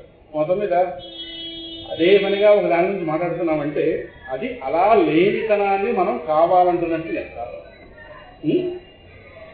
అనగా వాతావరణం చల్లగా ఉండటాన్ని మనం కోరుతున్నాం అన్నమాట. ఇంతవరకు అర్థమైంది. కానీ ఇప్పుడు రెండు ఇద్దరు ముందుంది. మరి వాతావరణం చల్లగా ఉండడం దీనిలో భాగం, ఇది మనం ఆలోచించడం కానీ ఆలోచిస్తే మీరు పెట్టుకోవచ్చు, ఆలోచింపజేసేవాడు కావాలి. ఈ శీర్షిక చాలా మందికి నచ్చింది, ఈ పుస్తకం చదివిన వాళ్ళు చాలా మంది నచ్చింది. అన్నీ మనకు అలవాట్లో ఉన్నవే కానీ ఆలోచిస్తున్నారు, పెద్దగా ఆలోచిస్తే ఇంకో పక్క వెళ్ళిపోతాం. ఆలోచిస్తే రహస్యం పెట్టి మరి వాతావరణం చల్లగా ఉండాలని కోరుకుంటున్నాం కదా, కోరుకున్నట్టు లెక్క. మరి అధ్యయనంలో భాగం రాసనే, అది ఈ సంసార వ్యవస్థలో భాగమే కదా. కనుక తిరిగి మళ్ళీ ఏదో రకంగా ఆ సంసారాన్ని వరిస్తున్నాం. ఇక ఎలా దీని నుంచి బయటపడతాం అంటే, పలానా సమస్య ఉంది, ఆ సమస్య ఒకటి పరిష్కారం. నేను చెప్పేది పరిష్కారం కూడా ఎందులో భాగం? వ్యవస్థలో భాగమే కదా.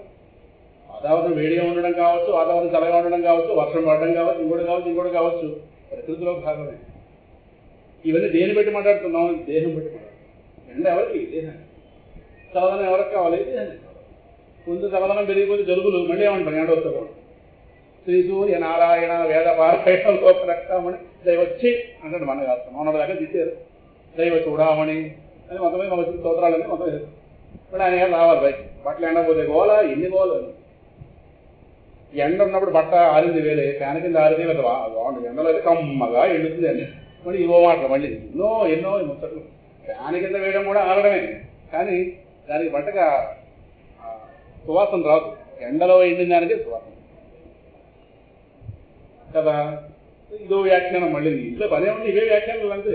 తింటుండడం వ్యాఖ్యానం చేసుకుంటాం. ఏదో కనిపిస్తుంది ప్రపంచంలో, మన అజ్ఞానానికి ఏదో ఒకటి కనిపిస్తుంటుంది.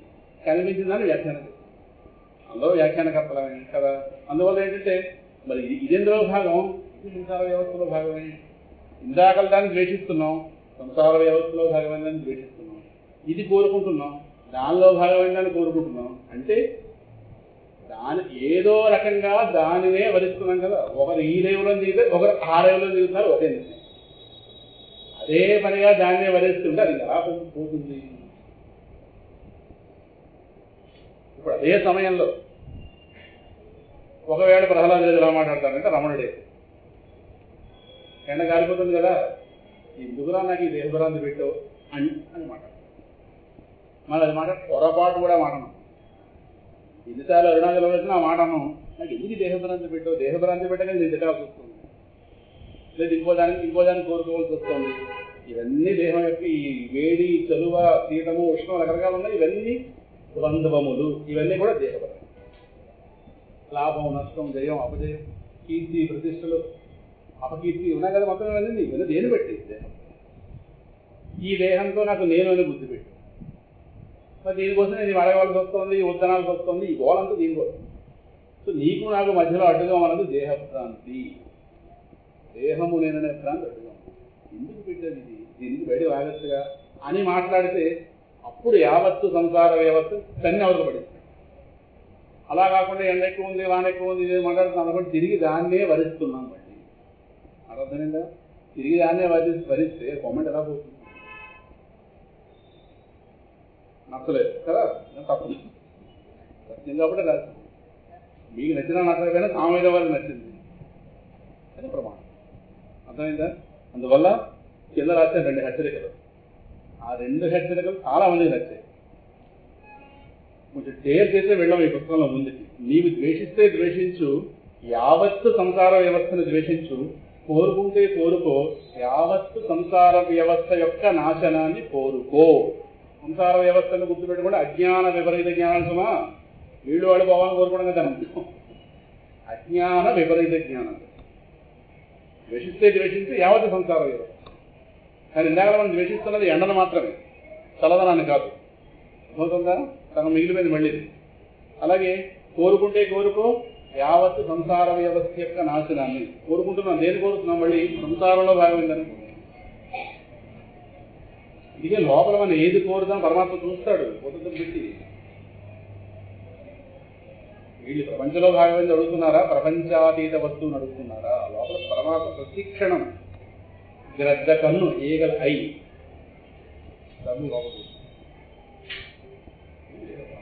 లోపల ఎందుకు దొరకడంటే ఇన్ని కావాలి. ఆయన గారికి ఇన్ని క్వాలిఫికేషన్స్ వాళ్ళ దగ్గర సెట్ అయితే అప్పుడు మోక్షం అనేది అర్థమవుతుందా? అందువల్ల చాలా మంది నచ్చింది ఈ పాయింట్ అని చెప్తున్నాను. అంతేగాని కింద రాశారు, దానిలో భాగమైన కొన్నింటిని కోరుకోవడం, కొన్నింటిని తిరస్కరించడం నిన్ను ఎప్పటికీ అందులోనే ఉంచుతుంది. మా తస్మాత్ జాగ్రత్త.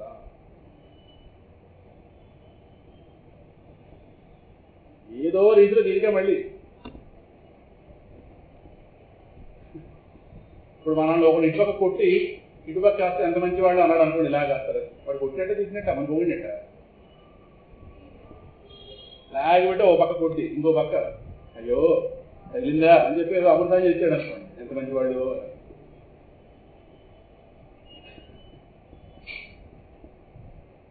వాడు కొట్టేయడానికి ఫీల్ అవుతా. తర్వాత అంటే పిల్లలు మనం ముందు బాధించినా తర్వాత వాడిని కాస్త పోగొట్టడం ఏమో చేసిన తర్వాత వాడు మళ్ళీ కొట్టింది మర్చిపోతాడు. మనం అలాంటి వాడు. ఇది ఎన్ని బాధలు పెడుతున్నా తర్వాత ఇది ఏదో మనకు చిన్న సుఖం ఇస్తుంది, ఏదో ఏదో ఇస్తుంది. అది ఇవ్వాలంటే మోసం చేయాలంటే 1000 ఉన్నాయి దాని వల్ల. ఎక్కడ ఒకటి మోసం చేస్తుంది, వెంటనే ఒక తీర్మానం చేస్తుంది. ఇది పిల్లల్ని కూడా బాధిస్తారు. బాధించిన తర్వాత తల్లి చాలా చమత్కారం మాట్లాడుతుంది. ఎవడరా వీడిని కొట్టాడు, ఇద్దరు వీడిని కొడితే ఒప్పుకోదు, ఇదే బాధిస్తుంది వాడు. వాడు మూర్ఖుడు, వాడు తెలివైన వాడు అయితే వాడు ప్రహ్లాదుడు అయిపోయాడు అన్నాడు. ఒకరిని చెద కొట్టింది. ఈసారి వీడు ఎవరైనా కొడితే ఇంట్లో ఎవరైనా ఉంటే ఒప్పుకొని సుమా వీడే ఎవరైనా అనడానికి వీల్లేదు అని ఏదో మొత్తం ఎలా అనగానే వాడు కాస్త మళ్ళీ ఆ బాధ్యతలన్నీ మర్చిపోయాయి. మళ్ళీ అమ్మకం కొడుతుంది. వాడి వైరాగ్యం అంటుంది కదా. అలాగే ఇది మన ఎన్నో బాగుంటుంది. సంసార భీకర కరీంద్ర కరాభిఘాత నిష్పీడ్యమాన బహుశ సకలాదిశస్య ప్రాణ ప్రయాణ భవభీతి సమాకులస్య లక్ష్మీ నృసింహ మమ దేహి కరావలంబం లక్ష్మీ నృసింహ మమ దేహి కరావలంబం. సంసార భీకర కరీంద్ర కరాభిఘాత. సంసారాన్ని భీకరమైనటువంటి ఏనుగు యొక్క తొండపు దెబ్బలకు ఒళ్ళు హోనం అయిపోతుంది. ఎవరికి? ఆచార్యాలకు, మనకు కాదు. స్తోత్రం ఆయన రాస్తున్నాడు మహాంతో. ఏనుగు తొండ దెబ్బ కొడితే చాలు ఒళ్ళు పచ్చడైపోతుంది. నన్ను ఎప్పుడు కొట్టలేదు, ఉదాహరణ చూసినప్పుడు. భీకర కరీంద్ర కరాభిఘాత. ఘాతం అంటే నొప్పి, ఒక పాదు. నిష్పీడ్యమాన బహుశ సకలాది సత్య ప్రాణ ప్రయాణ భవభీతి సమాసం. ఆ విధిలో ఉన్నప్పుడు చెప్పుకున్నాం. కరావలంబ స్తోత్రం 6వ శ్లోకం. స్తోత్రంలో 6వ శ్లోకం ఈ రాష్ట్రం. కనుక దుఃఖాలనేటటువంటి తొండవ దెబ్బలు బోల్డ్ బాత్రూమే ఉంది శిక్షణలో. తల్లి ఆ కొడుకును బాధినట్టు కాదు. వెంటనే వాడికి ఇష్టమైన వస్తువు ఇవ్వగానే ఇదంతా నచ్చుతుంది. అలాగే మనకి ఏదో ఇంక్రిమెంట్ ఏదో ఇస్తుంది శాలరీలో, లేదా ఆఫీసులు పోగొడతారు, ఏదో మొత్తమే కదా. ఇంట్లో వాళ్ళు పోగొడతారు, ఏదో మనకి మనం మన దుఃఖాలన్నీ మర్చిపోవడానికి పెద్ద సుఖం అక్కడికి ఏమంత సుఖం, పావలా సుఖం చాలు. మనం పావలా సుఖానికి 1000 రూపాయల దుఃఖం మర్చిపోతాం. మనకు మహా ఉదాహరణం. అందుకే మన వైరాగ్యాలు కూడా అడగించిపోతుంటాయి. 10,000 రూపాయల దుఃఖం, పావలా సుఖం లేదు. మహా ఉదాహరణ మనం. బుద్ధుడంతా పెద్ద హృదయం అండి. అందువల్ల బాగుపడే అవకాశాలు తక్కువ. ఇందాక ఏమైంది, ఈ సుఖం కాస్త వచ్చింది, ఇందాక దుఃఖం ఏమైంది అని వెంటనే పరిశీలించాలంటే ఇది రాగానే తెలుసుకోవాలి. ఇంకెప్పుడు దుఃఖం రాదన్నట్టు. అది మళ్ళీ పోతుంది, రాదు కూడా ఇంకో రకంగా పోతుంది. ఇంకా దాన్ని తెలుసు, మనకి ఎన్ని చేసినా మన బుద్ధి రాదు. అలా బాగుతుంది. బుద్ధి రాదంటే వివేకం రాదని అర్థం. బుద్ధి ఎక్కువ ఉంది కానీ వివేకం కావాలి. అది వివేకం ఉన్నవాడు వచ్చే ప్రతి దుఃఖాన్ని పరిశీలిస్తాడు. వాడు సుఖానికి పడ్డాడు, పరిశీలించి సుఖాలప్పుడు వివేకంతో ఉంటాడు, బ్యాలెన్స్డ్గా ఉంటాడు. ఈ సుఖం నిజం కాస్తమా, ఇతర వాస్తుంది, మళ్ళీ ఇంకో పద్ధతి, ఏదో పద్ధతిలో పోతుంది. ఎందుకంటే ఇది పిచ్చి ఏనుగు. పిచ్చి ఏనుగు కాస్త ఉరిమి పడితే శ్రీకాకుళం జిల్లా కొంచెం ఆ కారణం ఏదో తెలుస్తుంది. అక్కడ కాస్త ఏనుగులు పెడతారు. ఒరిస్సా బోర్డర్లో విపరీతంగా ఏనుగు వస్తుంది. భూమలక్ష్మీపురం ఇలాంటి ఊళ్ళలో ఎప్పుడు ఏనుగు వస్తుందో తెలియదు. వచ్చిందో మాకు ఊరెత్తిపోతుంది. అప్పుడు తెలుస్తుంది దానికి అడ్డుగా వెళితే ఏం చేస్తుందో. అలాగే ఈ సంసారాన్ని భీకర కరీంద్రం, దీని యొక్క కరీంద్రం అంటే ఏనుగు. దీని యొక్క దొండబదెబ్బలు కాస్త ఒళ్ళు హోనం ఎత్తుకుంది అనుకుంటారు. కానీ అక్కడ ఆ స్తోత్రం ఇంకా అంతకన్నా వ్యాఖ్యానంలోకి వెళ్ళగానే మాకు అర్థమైతే చాలు. కనుక కొన్నింటిని కోరుకోవడం, కొన్నింటిని తిరస్కరించడం ఎప్పటికీ ఇందులోనే ఉంచుకుంటున్నా. తర్వాత పాయింట్ 20వ పాయింట్ ఓ పెద్ద ఆవిడ దృష్టిలో పెట్టుకుని రాశాను. ఆవిడ సత్సంగంలో బోధిస్తుంటుంది. పేరు చెప్పంగానే చెప్తుంది. ఆవిడ దృష్టిలో పెట్టుకుని రాశాను. ఆవిడ సమాజంలో పెద్ద హోదా ఉన్న ఆవిడ, ఆవిడ అర్థమైతే చాలు. ఆవిడ సత్సంగంలో కొంచెం మోక్షం అనేదాన్ని కొద్దిగా అంటే ఎప్పుడు పొందినా పర్వాలేదు అన్నట్టు కొంచెం ఆలస్యం చేసినట్టే మాట్లాడుతుంది. ఆవిడ సత్సంగం చెప్తుంటుంది, ఓ దగ్గర సత్సంగం చెప్తుంది ఆవిడ టీచింగ్ అలా పెడుతుంది. సో ఆవిడ దృష్టిలో పెడిన ఉదాహరణతో అక్కడ రాశారు. ఆ రాత్రి సేపు ఆవిడ నా మనసులో ఉన్నారు, ఇప్పుడు వచ్చారు మనసు. అదేమిటో ఉదాహరణ చెప్పి మీకు అర్థమవుతుంది కదా. అంటే మోక్షం అన్నది ఎప్పట్లో పొందవలసింది అంటాం. ఇది ఈ క్లాసులో బోధించారు. పైకి అడగానే అది రాస్తామండి. ఆ వ్యామోహం ఇంకో వ్యామోహం కలిగి వెళ్ళిపోతుంది కదా. సరే, ఇప్పుడు ఎంతో కొంత స్పృహ కలిగితే సరే, కానీ వాళ్ళు బోధిస్తున్నప్పుడే వింటున్న వాళ్ళకి ఆ స్పృహ కలుగుతున్నది తెలియదు. కానీ బోధిస్తున్నవాడు మాత్రం జాగ్రత్తగా బోధిస్తారు. కానీ ఆవిడ బోధించే ప్రక్రియలో ఆవిడ కాస్త ఒక అలసత్వం వహిస్తుంది. బాగా చెప్పి సబ్జెక్టు మొత్తం మళ్ళీ చాలా సమర్థవంతరాలే కావచ్చు. కానీ ఇక్కడ వచ్చేది మాత్రం ఆ చేస్తూ కూర్చున్నా ఎక్కడ ఓపకు వస్తుంది అని కాలక్షేప మధ్యలో చెప్తున్నారు. అందుకోసం ఆవిడ గారికి సూటిగా చెప్పలేక పుస్తకంలో రాశాను. ఆవిడ పుస్తకం ఎవడమని బాగుపడే ఏమన్నది మన కంటి ముందు మంచిది రాదు. ఏం చేస్తాం, అలాగే ఉంటుంది. చూడండి, ఇదైతే ఈ ఉదాహరణ బాగా అర్థమవుతుంది. ఉదాహరణ డబ్బు వ్యవహారం కదా, వెంటనే అర్థమవుతుంది. అందుకోసం రాశారు. ఒకటి నుండి నీకు రావాల్సిన ధనాన్ని నీవు ఎంత మాత్రం అడగటం లేదంటే నీకు దాని అవసరం లేదనే కదా. ఉదాహరణ చెప్తే సరిపోతుంది. ఎవడు మనం డబ్బు ఇచ్చాం, వాడు మనం తీర్చట్లేదు, ఎదురుకుండా వ్యక్తి కనిపిస్తున్నాడు, మనం అడగట్లేదు అంటే దాని అర్థం ఏంటి? కావాలన్నవాడు కనిపించినప్పుడు అడుగుతాడు, కనీసం కనిపించకపోతే ఫోన్ చేసి అడుగుతాడు, అది ఇంటికి వెళ్ళి అడుగుతాడు కదా. మనం ఫోన్ చేయడం లేదు, ఇంటికి వెళ్ళటం లేదు, వాడు కనిపించినా అడగటం. దాని అర్థం నువ్వు ఇవ్వకపోయినా పర్వాలేదనే కదా కదా.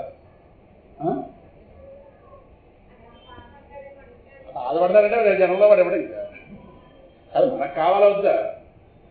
ఇప్పుడు వాడు బాధపడతాడో వాడు బాధ కాదు, మనకు కావాల్సింది మనం ఇచ్చిన 5,000 మనకు రావాలొద్దా?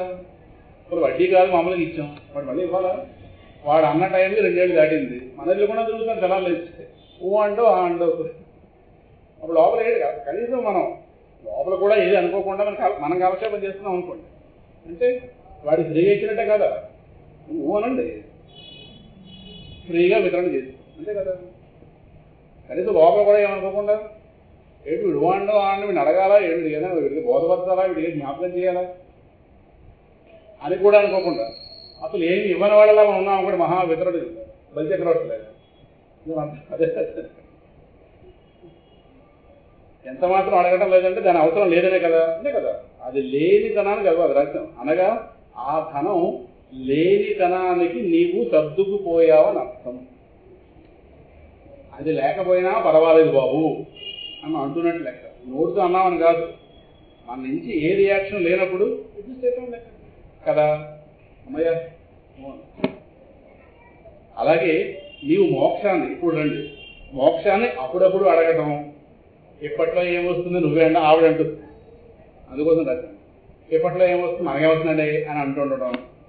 ఇంకా రాబోయే జన్మకి మనమే వాయిదా వేయడం, అది చేస్తున్నామంటే దాని అర్థం మోక్షవాంఛ తగినంత లేదు. వీళ్ళు ఏమంటారంటే కాలక్షేపం భక్తులు అంటారు. ఏ భక్తులు? గట్టి చెప్పండి ఏమో అబ్బా కదా. అప్పుడప్పుడు అడగడం మోక్షాన్ని, వాళ్ళు అసలు అడగకుండా ఉండటం. వాళ్ళు అసలు అడగకపోతే ఏ వాళ్ళు వాళ్ళు వాళ్ళు వదలద్దాం. మోక్షం అనేది కావాలనే స్పృహ ఉన్నవాళ్ళు అప్పుడప్పుడు చదువుతుంటారు కదా, కనీసం ప్రవచనాలు విన్న తర్వాత అప్పుడప్పుడు అడగడం. ఏమొస్తుందని ఇప్పట్లో మనకి అని మనని నిరుత్సాహపరచుకోవడం, మనని నెగిటివ్గా చేసి మాట్లాడటం. అంటే మోక్షం అంటే వాళ్ళకి తెలియలేదు అదేంటో. ఇంకా రాబోయే జన్మకి మనమే, ఆవిడ అలా వాయిదా వేస్తుంటాడు కనుక ఆ వాయిదా వేయడం నువ్వే చేస్తున్నావంటే మోక్షవానికి తగినంత లేదని అర్థం. సరే, ఇంతవరకు బాగానే అర్థమైంది. ఇప్పుడు రండి తర్వాత, ఈ తర్వాత చెప్తే మనం ఒప్పుకోగానే ఇందాక ఏం చెప్పాను, డబ్బు లేని తనానికి అలవాటు పెడిపోయామని కదా అర్థం. ఉత్తరేదా లేని తెలియని పోతుంది.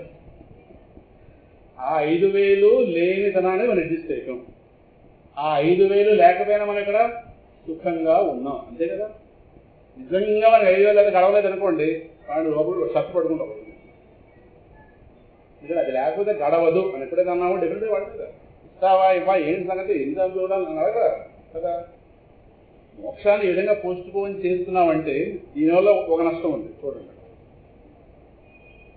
మోక్షానికి తగినంత లేదు అని అర్థం కదా. మోక్షాన్ని వాయిదా వేస్తున్నామంటే అనగా ఇప్పుడు బ్రాకెట్లో ఉంది అకొటేషన్లో, ఇప్పుడున్న సంసారంతో నీకు సర్దుకుపోయి ఆనందంగా ఉన్నావని, నీవు దాన్ని ఇష్టపడుతున్నావని, మోక్షం ఎప్పట్లో రాకపోయినా పర్వాలేదు అని నీవు అనకపోయినా అన్నట్లే లెక్క. వాడికి వెళ్ళి గుర్తు పెట్టక్కర్లేదు, 5,000 ఇవ్వకపోయినా పర్లేదు, నువ్వు అడగకపోతే అదే అర్థం. ఉండమ్మా గుర్తు పెడతా అనక్కర్లేదు, ఎవరై నువ్వు 5,000 ఇవ్వకపోయినా పర్లేదురా, 5,000 ఇవ్వకపోయినా పర్లేదురా, వాడిని అనక్కర్లేదు. వాడిని అడగకపోతే వాడికి ఏమర్థం అవుతుంది? వీడు అది మర్చిపోయాడా, ఇవ్వకపోయినా పర్వాలేదా అనుకోవడం డెఫినెట్గా వాడి పొరలేదు. ఏంటి మన ఎదురుకుండా తిరుగుతాడు కదా.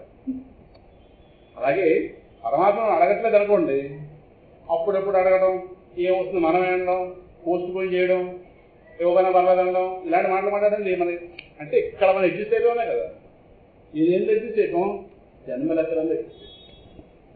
అబ్బాయి ప్రస్తుతం బాగానే ఉన్నా కంగారు ఎవరు మిస్టర్ పరమశివ, నువ్వు మాత్రం ఏమాత్రం కంగారు పడకు. నేను ఇక్కడ ఇది జన్మలు ఎత్తి ఎత్తి ఎత్తి జన్మలెక్కడం అలవాటు అయిపోయింది.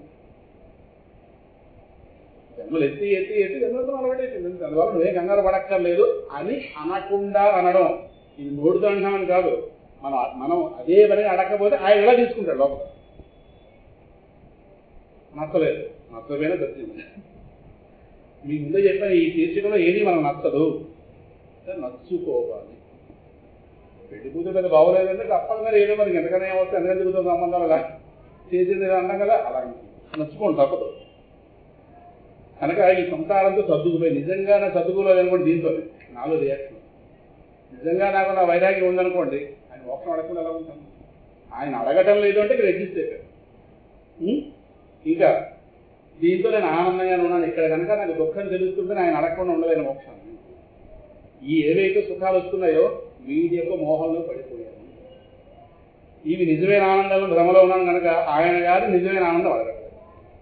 వస్తున్నాం, కొబ్బరికాయ కొడుతున్నాం, దేవుళ్ళు ఏం చేస్తాం, భోజనం ఎక్కడ చేసి గట్టిగా పడుకున్నామా, లోపల పీడిస్తున్నామా, లోపల అంతర్యామని బట్టి పీడించాలి. లోపల కర్మబంధం మనలా పీడిస్తుందో అంతర్యామని మనం అలా పీడిస్తాం. ఎప్పుడు ఈ వ్యవస్థ ఏంటో అర్థమైంది, యథార్థంగా అర్థమైంది.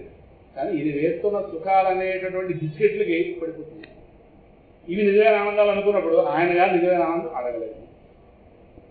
అంటే మేము ఇక్కడ బాగానే ఉన్నాం, నువ్వు కంగారు పడదు. ఏదో సాయంకాలం గంట చెప్పుకుంటూ ఉంటాం, ఆ తర్వాత నీకు నాకు రామరామ అని అనకుండా అనినట్లు లెక్క. కొంతమంది అనడం ఒక పద్ధతి, కొంతమంది అనకుండా అంటారు. అడగకపోతే అన్నట్లు లెక్క, అడిగితే లేకడనో అది దీని ఏమంటారంటే అనకుండా అనడం అంటారు. సో మన బిహేవియర్ ప్యాటర్న్ ఎలా ఉందంటే ఆయన గారు అలా తీసుకుంటారు. అంటే వీళ్ళకి మోక్షం ఎప్పట్లో అక్కర్లేదన్నమాట. వీళ్ళకి ఏదో ఏదో ఏదో ఇస్తూ వదుకుంటారు. వాళ్ళే అడగట్లేదుగా, ప్రహ్లాదుల్లో వీళ్ళే అడగలేదు కనుక ఎప్పట్లో రాకపోయినా పర్వాలేదు అని నీవు అనకపోయినా అన్నట్లు లెక్క. దీని ఏమంటారంటే డెప్త్ సైకాలజీ అంటారు. సైకాలజీ అంటే మనసు యొక్క పై పొరల్లో ఉండేటటువంటి ఉన్నట్లుగా మనకు తెలిసే ఆలోచనలు. డెప్త్ సైకాలజీ అంటే మనసు యొక్క అట్టడుగు స్థానాల్లో ఉండేది ఈ ఆలోచన మనకే తెలియదు. మన మనసులో అట్టడుగు ఏముంది మనకే తెలియదు. అందుకే కొన్ని రకాల ఆలోచనలు వస్తే మనం ఆశ్చర్యపోతాం, ఏంటి నా మనసులో నుంచి వచ్చిందని. మరి ఇంతసేపు ఎక్కడుంది అది? అడుగు. వేరే వాళ్ళు అడుగు ఉంటే చీర బయటకు రాదు, ఎప్పటికీ బయట ఏవి తిరుగుతుంటాయి. అది అడుగు వెళ్ళిపోయింది. చీర కష్టం కూర్చోవాలి, తీయాలి, అది తీయాలి. అలాగే అడుగు వెళ్ళిపోయినటువంటి ఆలోచనలు ఎప్పుడో ఒక్కసారి డెప్త్ సైకాలజీ. డెప్త్ అంటే లోతుగా ఉన్నటువంటి మానసిక తత్వం, లోతైన మానసిక తత్వం. డైరెక్ట్ గా అడిగితే కోరిక, అడగకుండా ఈ విధమైనటువంటి ఒక బిహేవియర్ ప్యాటర్న్ మన దగ్గర ఉంటే అడుగున కోరిక ఉంది. అడుగున ఈ రకమైన ఆలోచన విధానం మన దగ్గర అంటే మనం దీంతో ఎగ్జిస్ట్ అయిపోయాం.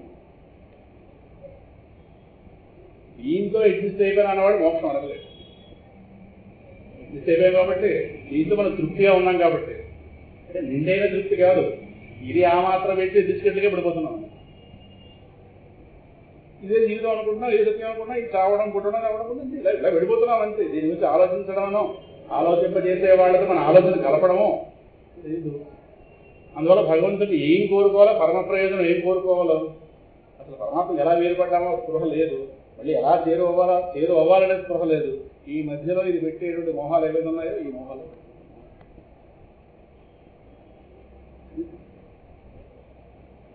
కనుక ఆయన గట్టిగా అడగం. అది 5,000 రూపాయల ఉదాహరణ, 5,000 రూపాయలు అప్పు ఉదాహరణ. అందువల్ల ఇది డెప్త్ సైకాలజీ. అంటే అలాంటి వాడు ఎప్పటికీ వాయిదాలు వేస్తూనే ఉంటాడు. ఒక మాట గుర్తుపెట్టుకుని ప్రపంచ జీవితంలో దేనైనా వాయిదా వేయచ్చు, మోక్షాన్ని కాదు.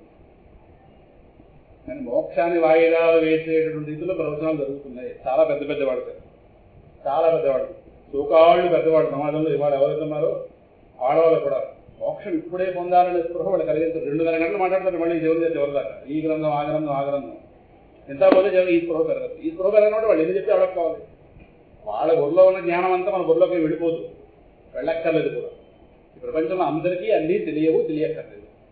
ఇప్పుడు ఆయన రైల్లోపై జ్ఞానం ఉంది, నాకు తెలియాలా? నేను రైల్లో కూర్చుంటే చాలు. రైల్లో బుద్ధిగా కూర్చుని పక్క వాడిని ఇబ్బంది పెట్టకుండా కూర్చునే జ్ఞానం నాకు ఉంటే చాలు.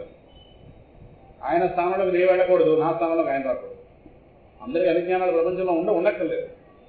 కానీ కలగవలసిన జ్ఞానం మాత్రం మోక్ష స్పృహ కలగాలి, నుంచి బయటపడాలని స్పృహ కలగాలి. ఆ స్పృహ వాడు కలిగించాలి. వాళ్ళ 2 గంటలు కూర్చొని వింటున్నామంటే వాళ్ళకి కలిగించాలి కదా. వాళ్ళే ఆలస్యం చేస్తే ఇది అదే పనిగా చెప్పినా పట్టుకోదు, చెప్పపోతే అసలు పట్టుకోదు.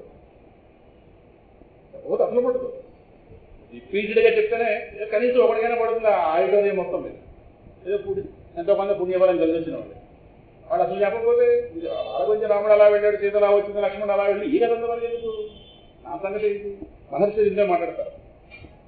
ఈ కథలో ఇవన్నీ కూడా రమణ మహర్షి కాదు, ఇంకా అంతా కూడా ఆయన దగ్గర క్రెడిట్ తెప్పించి క్యాష్ బేరం తెప్పించి ఎక్కడ అప్పులు ఉండవు, బదులు కాకపోవడం, ఇవేమి రమణ మహర్షి దగ్గర ఉండవు, డైరెక్ట్ కాదు. నీ సంగతి ఏంటి, ఇంత విన్నావు, నీ సంగతి ఏంటి, నువ్వు పొందవలసినాను నువ్వు స్పష్టత ఏర్పడిందా, ఎందుకు వాళ్ళ దగ్గర 2 గంటలు కూర్చొని వింటాం, మన సంగతి ఆ చెప్పవలసిన రీతిలో వాళ్ళు చెప్పాలి. ఈ గ్రంథాలన్నింటినీ కూడా మనకి నవ్వుతారు.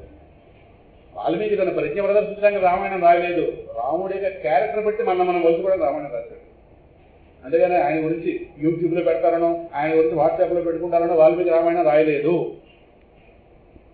రాముడు ఎవడో, రాముడి యొక్క సహజస్థితి ఏమిటో, రాముడి యొక్క స్వరూపం ఏమిటో, రాముడు నాకు ఏ విధంగా అవుతాడు,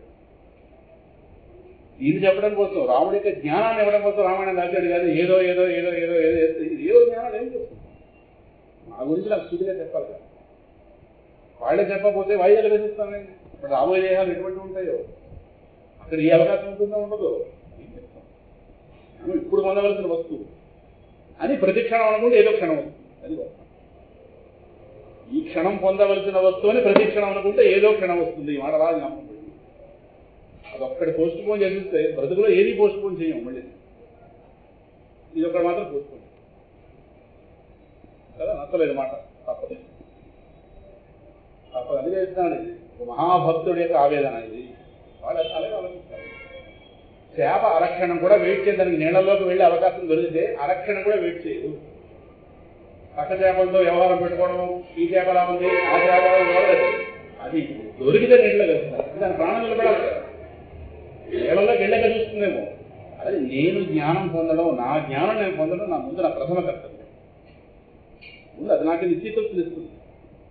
అందుకే మహర్షి గారి దగ్గర కూడా చాలా మంది వెళ్ళి మేము లోకసేవ చేస్తాం, ఈ ట్రస్ట్ పెడతాం, ఆ ట్రస్ట్ పెడతాం, ఈ వెబ్సైట్ పెడతాం, ఇవి పెడతాం, అవి పెడతాం. నేను ఒక్క మాట చెప్తాను వినన్నాడు, మీరు తర్వాత చేసి కానీ ముందు నేను నువ్వు తెలుసు.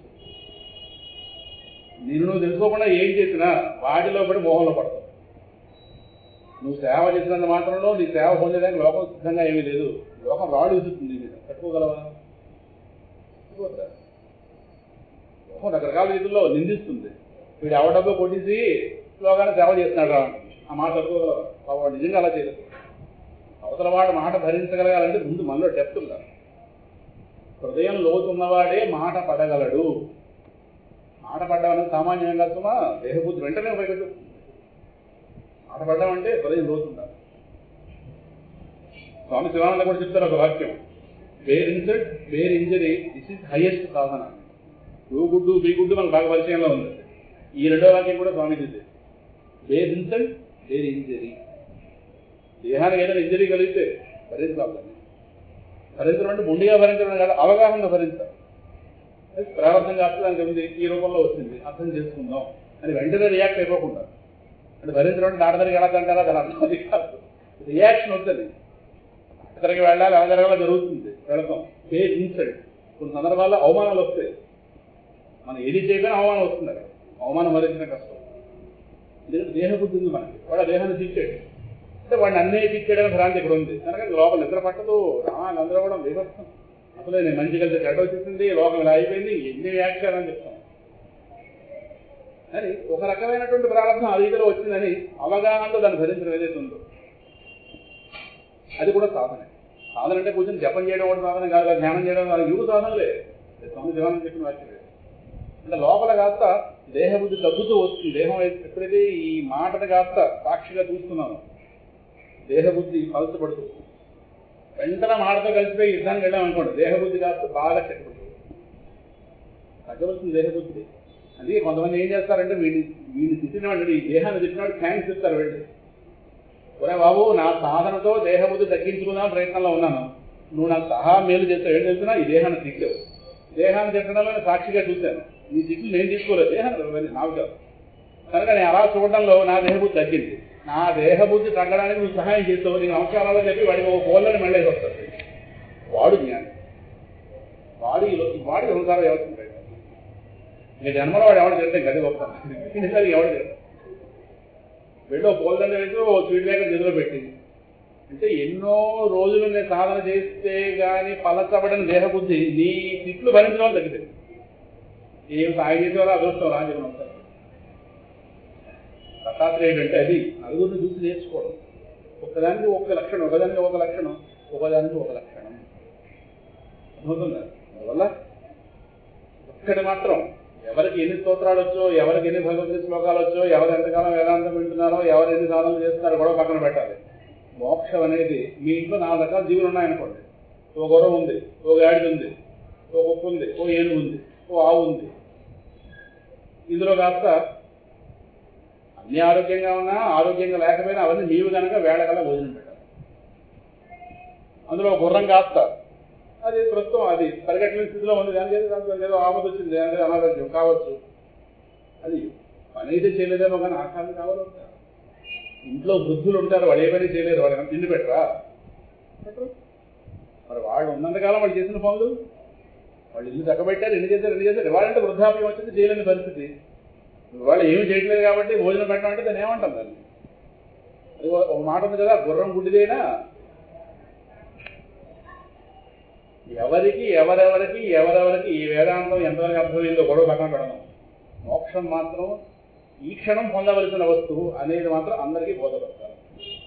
కనీసం ఆ మాట వాడి చెవిలోకి వెళ్ళినా ఆ తర్వాత వాడు మిగతా పరిశ్రమ చేస్తాడు. ఈ స్తోత్రం చదువుకుందాం, భాగవతం చదువుదాం, ఇప్పుడు మోక్షం అనేది పొందవలసిందా ఆ మాట రిపీటెడ్గా చెవిలోకి వెళితే, రామబాణంలో చెవిలోకి వెళితే ఏమో అదృష్టం బాగుంది. ఇప్పుడు అందరూ ఇటు నుంచి అటు వెళ్ళారు, ఏమో వాడు అటు ఇటు వస్తాడేమో. మోక్షం పొందాలంట కనుక నేను ఇంకా సాధనలు పెంచుకోవాలి, ఇంకా భాగవతం చదవాలి, ఇంకోటి చదవాలి, పెద్దల దగ్గరికి వెళ్ళాలి, ఇది చేయాలని చెప్పి వాళ్ళు ఒక తీవ్రస్తారు. ముందే మనం చల్లబరిచేస్తే రాత్రంతా మంచులో ఉన్న బస్సు ఇంజిన్ జలాలు స్టార్ట్ అవ్వదు, అది దొయ్యాలి. దాన్ని కారణం మంచులో ఉంది. మన ప్రవచనాలన్నీ వాటికి వాళ్ళు వేడెక్కించాలి కానీ మంచులో పడకూడదు. చాలా మంది అలా చేస్తున్నారు ప్రవచనాలు. చాలా మంది ఏదో చెప్తున్నారు కానీ వీరికి కలగవలసింది కలగటం లేదు. ఇది ఆవేదనతో మాట్లాడుతుంది. అందుకోసం రాశారు. జరుగుతున్నాయి సత్సంగాలు కావచ్చు కావచ్చు, అందరూ అన్ని గ్రంథాలు చదివిలేము. పలానా ఎక్సో వయ్యో ఆయన గారు 3 గ్రంథాలు చదువుతాడు, అది 2 చదివేయక్కర్లేదు. అర్థమవుతుంది. అందరూ అన్ని చదివిలేము. ఒక దేహంలో ఉండగా వాళ్ళు గ్రంథంలో వెళ్ళింది. వాళ్ళకున్న జ్ఞానం మొత్తం మీరేం పొందలేదేమని పొందక్కర్లేదు కూడా. మీకు ఒక్క జ్ఞానం కలిగితే చాలు. పరమాత్మని వీక్షణం పొందాలన్న ఒక్క జ్ఞానం కలిగితే అన్ని జ్ఞానాలు మీకు కలిగింది. ఇదే మాట ప్రహ్లాదుడు చెప్పాడు హిరణ్యకశిపుడు. శోధింపబడే సర్వశాస్త్రములు రక్షోనాథ వెయ్యేటికి గాఢలు మాధవ సేముషి తరణి సాంగత్యమూలంగాక దుర్మేధం అడగవచ్చునే సుత వధూ మీన ఉగ్ర వాంఛా మద క్రోధోల్లోల విశాల సంస్కృతి మహాఘోరా మితాంభోనిధి. ఎలా దాడుతామనుకుంటున్నావు ఈ భయంకరమైన సంసారాన్ని? నేను అన్ని గ్రంథాలు పరిశీలించిన ఒక మాట చెప్తున్నాను. నువ్వు వేడిగా పొత్తులు చేయగలని చేయండి. ఆవు బుద్ధిగా పాలిస్తుంటే ఆ పాలు మనం తీసుకుంటే చాలు కానీ మనం వెళ్ళి గడ్డి తినక్కర్లేదు. గడ్డి తిని పాలు ఇవ్వడం అని వచ్చేస్తుంది. మనం ఏం చేయాలి? పాలు తీసుకుంటే ముందు నేను గడ్డి తింటా, నాకు పాలు వస్తాయి. మనం గడ్డి తింటే మన పాలు రావు, ఆవు. అది పరమాత్మ దానికి పెట్టాడు ఆ యంత్రాంగం కాస్త. మనం బుద్ధిగా పాలు తీసుకుని దానికి ఇబ్బంది పెట్టకుండా. అలాగే నాన్న అన్ని గ్రంథాలు చదివాను రా బాబు. ఇప్పుడు చదివిస్తావు, ఈ స్కూల్లో కాదు, గర్భంలో ఉన్నప్పుడు చదివాను. శోధింపబట్టి సర్వశాస్త్రం 1-2 సమస్త శాస్త్రాలు. ప్రహ్లాదుడు నృసింహస్వామిని చేసిన స్తుతి 42 శ్లోకాలు, 43. ఆ 43 శ్లోకాల్లో ఎన్నెన్ని గ్రంథాలకి ఆలంబనగా, ఎన్నెన్ని గ్రంథాలకి మూలకాలుగా అక్కడ శ్లోకాలు ఉన్నాయనేటటువంటి దాన్ని శ్రీధరాచార్య వారు భాష్యంలో రాశారు. ప్రహ్లాదుడు సమస్త హైందవ గ్రంథాలు చదివాడు. ఎప్పుడు నారదుల వారి దగ్గర ఉన్నప్పుడు, అంటే బయటికెళ్ళి కాదు, గర్భంలో. అది ఎన్నెన్ని ఉన్నాయి మొత్తం. ఒక్కొక్క శ్లోకం ఒక్కొక్క దానికి ప్రతీక ఆయన భాష్యంలో రాశారు. భాగవతానికి మొట్టమొదటి భాష్యంగా చెప్పుకున్నది శ్రీధరాచార్యుల వారు. ఆయన రాశాడు. ప్రహ్లాదుడు సామాన్యుడు కాదు, సమస్త గ్రంథాలకి నిధి. దీని దృష్టిలో పెడితే పోదనగాలి మాట చెప్పారు. శోధింపబడే సర్వశాస్త్రాలు రక్షోనాథ అన్నా ఎందుకు యాతన పడిపోతావు? 1000 ఎందుకు అనవసరంగా 1000 దారులు దొబ్బుతావు? అలాగే గాథలు మాధవ సేముషి తరణి సాంగత్యమునంగా భగవంతుడి కథలు, భాగవతోత్తముల చరిత్రలు, ఈ రెండింటిని ఆశ్రయించకుండా నువ్వు ఈ భయంకరమైన సంసారం దాటలేవు. భగవత్ కథలు, భాగవతోత్తముల చరిత్రలు, భాగవతోత్తముడి బాధలు పడుకోకుండా భగవంతుడు పొందలేవు. నీ నాన్న నువ్వు కళ్ళు విప్పి బాగా చూస్తే నీ ఎదురుకుండానే ఉన్నాను రా మహాభాగవతోత్తముడు, నా బాధలు అని చెప్పకుండా చెప్పాడు కదా. కానీ వాడి బుద్ధి ఎక్కడ తెలుస్తుంది? ఎదురుకుండానే ఉన్నాం, ఎదుర్కోకలేదు. మహాభాగవతుడు కూడా ఎదురుకుండా ఉన్నాడు. ఇప్పుడు పాదం పట్టుకోవచ్చు. తండ్రి కొడుకున్న విషయం మర్చిపో, పాదం పట్టుకో. ఎంత పరమశివుడికి సుబ్రహ్మణ్యుడు వెళ్ళి ఓంకార రహస్యం బోధించలేదా? ఎవరు విన్నారా? సుబ్రహ్మణ్య స్వామి వెళ్ళి సుబ్రహ్మణ్యుడు గురువు, పరమశివుడు తండ్రి గారేమో శిష్యుడు, కొడుకు గారేమో గురువు. ఓంకార రహస్యం అనేది బోధించారు, ప్రణవ రహస్యం. ఇది కూడా ఉంది చరిత్రలో, పురాణాలు ఇది కూడా ఉంది. పరమశివుడు కాస్త కింద కూర్చున్నాడు, కొడుకు కాస్త మీద కూర్చున్నాడు. ఇంకా జ్ఞానం అప్పుడు తండ్రి కొడుకు భేదాలు లేవు. దక్షిణామూర్తి యవనంలో ఉన్నవాడు, చుట్టూ వృద్ధులు ఇది కూడా ఉన్నారు కదా. గురువు యువ వృద్ధా శిష్య, గురువు యువ. అక్కడ వయస్సులు భేదాలు తక్కువ సంబంధాలు ఏ సంబంధం లేదు. జ్ఞానం ఉన్నవాడు ఎవడైనా సరే నమస్కారం అవుతుందా? అందువల్ల నువ్వు ఇక్కడ రాసింది అదే. ఇలాంటి వాడు ఎప్పటికీ వాయిదాలు వేస్తూనే ఉంటాడు. వీళ్ళ వాయిదాల మాస్టర్ అంటారు, వీళ్ళ వాయిదాల మాస్టర్ అంటారు. ఇది వాడికి బలమైన వాసనగా మారిపోతుంది, బలమైన. సో వీడు మళ్ళీ ఈ దేహంలోకి వస్తే, మళ్ళీ సత్సంగంలో కలిస్తే మళ్ళీ రాకపోసుకున్నాడు.